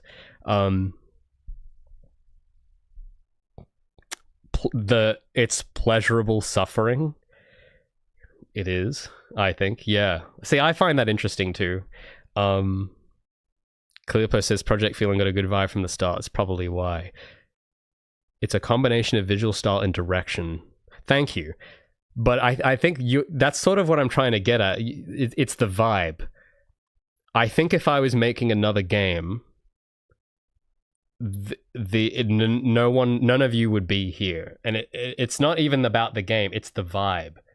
And that's such a nebulous thing. I know that it doesn't make sense, and I sound like a 1960s hippie right now, but the vibe is not like, it's not an accident that you feel that way. Like there's a vibe I can feel as well. I don't really know how to explain it, but it's more than just the clinical making models and making code, because anyone can do that stuff. But there's the vibe. The vibe is something else that's underneath. That's kind of what I'm trying to get at in terms of what I think, to answer the original question, what I think makes a good devlog. I mean, yeah, it's the vibe. What's that quote from what's that movie, The Castle? Your Honor, it's the vibe. Like that's, but what I'm trying to explain is what the vibe is. It isn't just the vibe. Like the vibe means something. It's all of these other variables going on with what's happening underneath the game. That's the thing. But yeah, vibes. But yeah, you can think of it like vibe, because that'll mean, the word vibe will mean something to you, and that's probably, if your gut tells you that, it's probably what it is. But yeah, there are lots of examples where I can think of where that has been true for some of my more significant devlogs. And that's why making them is so hard, because I don't want to just talk about, oh, well, I did this, I modeled this, whatever. Like, it's because there's more, like, because I'm really trying to, when I'm here working, I'm squeezing out everything I can from the experience. I'm like fully awake doing everything, and there's a state that I enjoy about that. But even if you go back a bit further, like even the Screen Australia video, right? Most of you probably think that that's about legal stuff, about applying for a grant, realizing it's actually very complicated, and trying to understand the contract. But I didn't even know what I was really trying to say then. But now that I've had time to think about it, I actually know what that episode's really about now, and why it did so well. It's got nothing to do with legalese, because legalese, like who cares? Like no one really even cares about that stuff. But people came and watched it anyway, and I made them care about it. And it wasn't because I was a legal expert, it's because the actual conflict going on is subversion. Because the actual problem I had wasn't the contract, it was the fact that I wasn't getting a straight answer. I don't know if you guys remember the episode, but if you look back, and I know I was being really combative, but I was doing that on purpose. I was being extremely combative and argumentative because I wasn't convinced that they were giving me they were being honest about what they were intending to do. And that's the actual battle that's happening. It's not about the contract. It's about trying to peel back the real intention of this whole grant program. And we never really found that out. But the thing I had an issue with wasn't, it was the fact that each time I tried to get an angle of what the intention is here, I kept getting a different thing. It was always a different reason. And the reasons contradicted. And that was when I had an issue. And I felt like I'm being, just from a emotional perspective, it felt like I was being subverted so that I could be taken advantage of. And that is like a layer beneath the subtext, beneath the surface of the contract and the emails and the everything. The thing that's all actually perpetuating is this conflict of trying to work out if I'm being subverted or not. And I was convinced that I was being subverted, and that's why I didn't do it. That was the real reason that was happening. Like, I didn't know how to explain it, but that's what was actually going on in my head, was I can't trust someone that's trying to subvert me, and I just intuitively know that that's going to be a bad thing in the future. But that has nothing to do with clause 6.8. Everyone thought it was about clause 6.8, and they were dissecting, oh, well, the clause is actually fine, but like that's not actually what it's about. It's the I think the subtext or the vibe. That's kind of the better word for it. But you know what I'm saying? Like, it's the if those layers weren't there, I would have made this 40-minute video about it, and everyone would have like clicked off and not cared about it, because you have to, it's the frosting. You have to have the meat underneath. So to bring it back into something more applicable, because I know that that's very specific. If you were wanting to make a good devlog, what I would do is, because that's the thing, is that's what makes my devlogs. And that's not, like, that's a style, I think. I don't think everyone is going to want to think about it like that, and that's fine. But I think it would, if you wanted me to watch your thing, that's what I would look for. I would look for, has this guy thought about what's actually happening? And there's maybe like 2 devlogs I've seen ever that have done that. But most of the time, it's just like not interesting. But that's to me. That's just to me, though. I'm very particular. But it's usually like devlogs that are normal, like, I don't know, see, I don't even watch them, but it's things like top 5 tips to start your, like, I don't care about, like, I don't care. Anyone can make that video. I don't care to watch that. What I want to see is, just, if I'm an audience member, what I want to see is, I want to see someone do something intentionally with like their soul in it fully, and they are going through that mental metamorphosis from what they were to what they will be at the end. And that is, you can't really show that on the surface. It comes through in the work, but it comes from beneath the work. It comes from within. It comes from the person. And that's the thing that I, as an audience member, find interesting, which is why I don't really even watch devlogs, really. I watch a bunch of other things that aren't game dev related at all, where that is happening, and I find it interesting. Like, there's a YouTuber I know who is an author. She's like an indie author that none of us have probably even heard of. Like, I've never read any of her books, but the way she talks about writing is interesting, because it's authentic. It's very authentic, and the production value is very limited. Like, it isn't some fancy edited thing even. It's just purely just her sitting in her living room talking about it. But the thing that's interesting, that draws me in as a viewer, is how much she's able to like wring out from her experiences, because that to me is symptomatic of someone that has paid attention to their mission. And that's what I find really cool. And I find that cool in anyone. It could be a tradesperson, it could be an author, it could be a musician. I don't care, because that's what's going on underneath, and I find that really cool. And all the details are just, I don't even need to know the detail. I don't even need to know what prose is. I don't need to know that, but I know what they mean when they talk about it, and I know the experience that they're talking about, and I can relate to it in my own way with my work. But it's not, it doesn't have to be a carbon copy. It's like they can talk about a completely different subject like writing, and I can relate to it still as a game developer.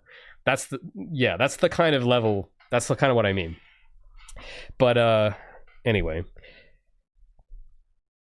that's kind of all I really have to say about it. But I know that's a really weird tipsy topsy-turvy answer, but just, and you won't be able to do it immediately either. This is going to take time, but I reckon if there's something you want to do, it's just pay attention to what is happening to you, not to your game, but to you, and then try to bring that through in the devlog somehow. And I think that will work, because I think in any one of my devlogs that has done well, it's had something to do with what has happened to the person. Like the last one, it was a very personal one. The one before that was quite personal, and the one before that was quite personal. And if you go look at if you want to see an example of how not to do it, the drone episode where I go through the modeling process of I'll bring it up, because most of you didn't even watch it because it was that bad, right? And this is how I know I'm right about this, is because the minute I deviated from this thing I'm talking about, it was a waste. I wasted time, and it was bad. I'll just get the desktop back open real quick. So if we go to, it was this episode. This is probably my least favorite one ever, and I thought it was really good when I made it, because I put in a lot of effort into the editing and the production value and the transitions and the spacing, and I was like, this is going to be the perfect video. It's all, there's no breaks, there's no stops, there's no point where it gets boring. Surely it'll get like 50,000 views or something, but it's been like 9 months, and like barely anyone's watched it still.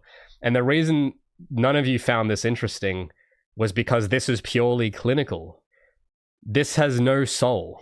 It has no like journey to it. You don't know what's going on in my head when you watch this. You're just seeing a clinical procedure that you could have learned anywhere else.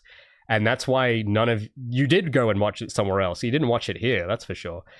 And that's what I'm talking about. Like, this is what happens when you don't have that you could call it an X factor, the vibe, the X factor. When you don't have that going on under the surface, when you don't have the woo-woo stuff happening under the surface, you get a boring, soulless clinical video that like no one cares about, which I've lived, like this has happened to me. I've lived through this. So that's what I mean. That's the difference between this and one of my more recent ones where I've paid more attention, where I've actually got some subtext and there's more to it. That like is literally doing 10 times better, and it has nothing to do with the editing. It has nothing to do with, like, that stuff's important, but it's the key thing is the intention. It's the subtext of what's actually happening, and you can't. I think it's hard to achieve that, to be fair, because you really have to be paying attention to what you're doing, and you have to be honest. You have to be thinking about what bothers you. You have to be thinking about and being honest about what is difficult, and you have to be willing to look foolish. I think that's the other thing that makes doing this style difficult, is that it's kind of raw in the sense that it's that you have to be vulnerable. You can't just put on a facade to convince everyone to think that you know what you're doing, because that's not going to work. You have to be vulnerable, and it means that you have to be willing to have people laugh at you and think you're an idiot. But with a great risk as the reward. So it's like, if you do that, it'll pay off. But you also have to be willing to look stupid, which is like, it takes bravery to do that. So it's yeah, because I'm sure that some of my episodes make me look stupid, but I don't care. Like, I'm past the point now where I care anymore, because the cost of not doing it is worse. Like, I'd much rather look like an idiot than do nothing. That's sort of my attitude. So it's that, and that took me a long time to be comfortable with that. It was actually not easy.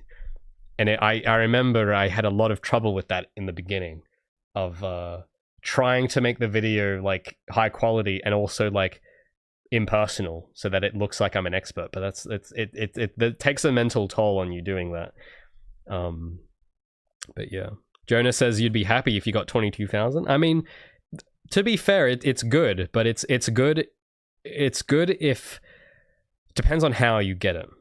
If that 22,000 is coming from interesting people, then that's great. But the reason that's bad for me is that that's from a channel of my size. And my channel size, I'm not trying to brag and say that I have a big channel. It's not that big, but it's for my, because I could do better. So that because of that, it's bad for me because I could do better. But for someone else, it is actually really good. But it depends on how. The only reason how for me in that instance was that it was residual people that were mildly interested in it, but I didn't catch any new interest. But if you got that, it would be for a different reason. If you got that level, it would be because you captured all this new interest. And that's better. Like those 22,000 for you is way more valuable than it is for me getting it out of like pity, where it's like, oh, I feel bad, I'm going to watch this video type thing, which could have had more potential, but only like the committed people watched it, right? Like that, it's a different, the values of views do inflate a bit, if that makes sense. That it's not a static value.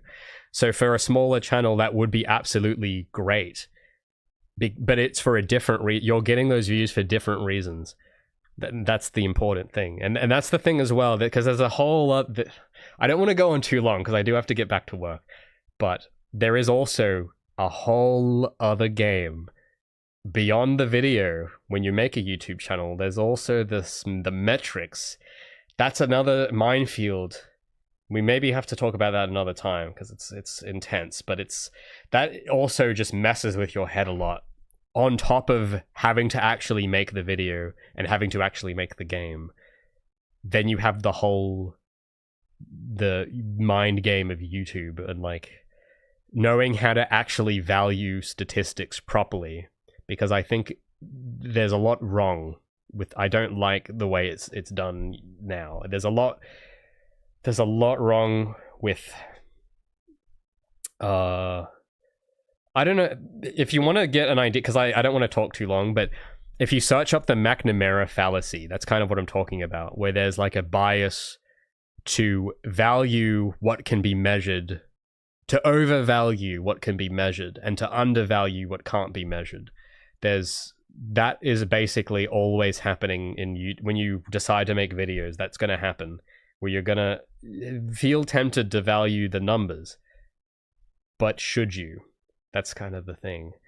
I do have a video on that as well that probably does it better. I made a video, it might have been 9 months ago now, I think, called The Dangers of Devlogging.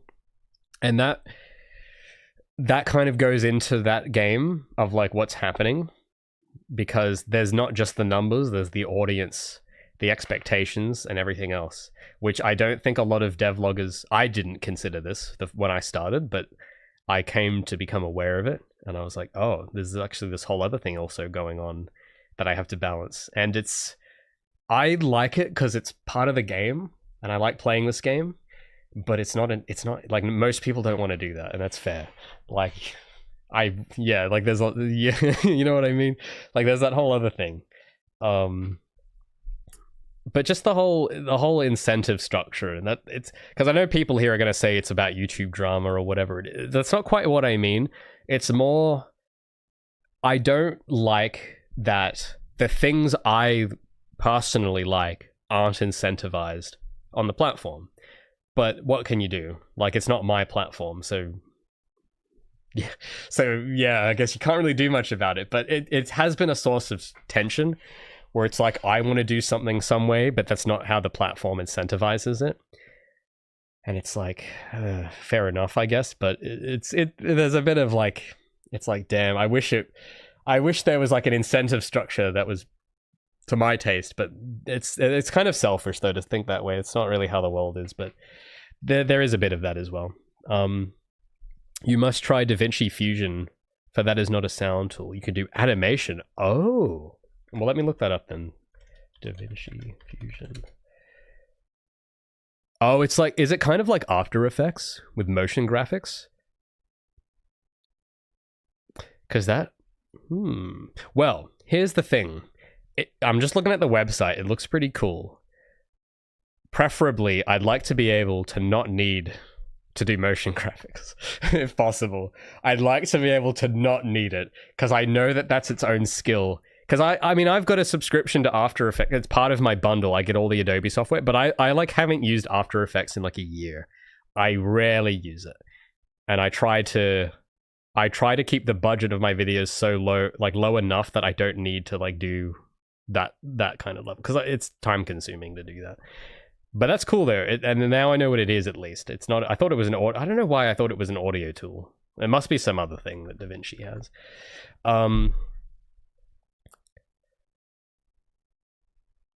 Life has come a long way that people want to see the stacks. You can't be you on YouTube. Yeah, I mean, I won't. I want to get into it, but I do got to get going. But I have a lot I want to say about that as well. Let's just say I miss. There's a lot about how the internet used to be that I've been thinking about for a while. I don't know how to say it. I don't know how to word it, but maybe some of you guys also feel that. But maybe, I don't know, maybe that'd make a good video, maybe, some of my thoughts on it. Because I, honestly, yeah, because I don't really watch YouTube all that much now. I'm not on as chronically online as I used to be. I've actually kind of changed a lot of my habits in general with the internet. So it's made that kind of tricky as well, because I have to like do it I have to run the channel, but I kind of don't, as a consumer, I don't really spend a lot of time watching things now. So it's, yeah, so I don't know, but there's a lot of thoughts I have, because there is parts of the internet I think are really cool, but they aren't profitable. Like, so there's that. But that's a whole other, I won't go there with it. That's a whole other topic, but it's interesting though. I think that's all I've got on my agenda for today in terms of what I wanted to show in terms of progress. So we have the particles. That's like mostly done. I just got to fix a few bugs and get some proper grind and metal particles and a dash particle. So I reckon that's like 70-80% sort of finished. I've got the heavy bulk out of the way with that, so that's good. Hopefully by next week I'll have some audio, which will be cool. And then just working on the video. I'm hoping I'll have some voiceover to show by next week that's like more finalized. And then yeah, I might consider doing like some kind of video about Unreal, why I use Unreal 4. So I might take some time away from the character devlog to work on something like that. Maybe we'll see though. If I feel pretty confident that if I stay focused, I can if I don't get stuck, then I will not interrupt my flow. But if I get stuck, I'll switch gears for that a little, and we'll do something like that. But yeah, that's sort of all I got. Thanks for joining me for another feline show and tell. I guess this was kind of more heavy on the tell this time than the show, but I appreciate it. I know that I wasn't planning to get into those topics on stream, but I hope you guys find that a bit interesting. Oh, RM, thanks so much for subscribing on Patreon. Champion, I appreciate that. Yeah, by the way, because look, ad revenue is not what it used to be, guys. It actually was never that good anyway, but it's even not, it's not as good as it was in the glory days. So because all my videos get funded on Patreon, that's kind of how I can afford to spend time on them. So if you found any of my insights interesting at all about devlogs, you can check out my Patreon link down below, and you can actually support like those principles being put into practice and content getting made that way. So I'd appreciate that a lot. And thanks to everyone who is already there. And if all the new subs and members, you can join the members Discord chat. I'm just showing off what I cook there every other day. And yeah, I hope you guys enjoyed yourselves. I hope you guys have a good weekend. And that's kind of all. That's going to be all from me. So thanks so much, guys. I'll see you again next week. Same time, same bat channel. For more goodness, for more game dev goodness. But yeah, it's good to talk. I'll see you next time, guys.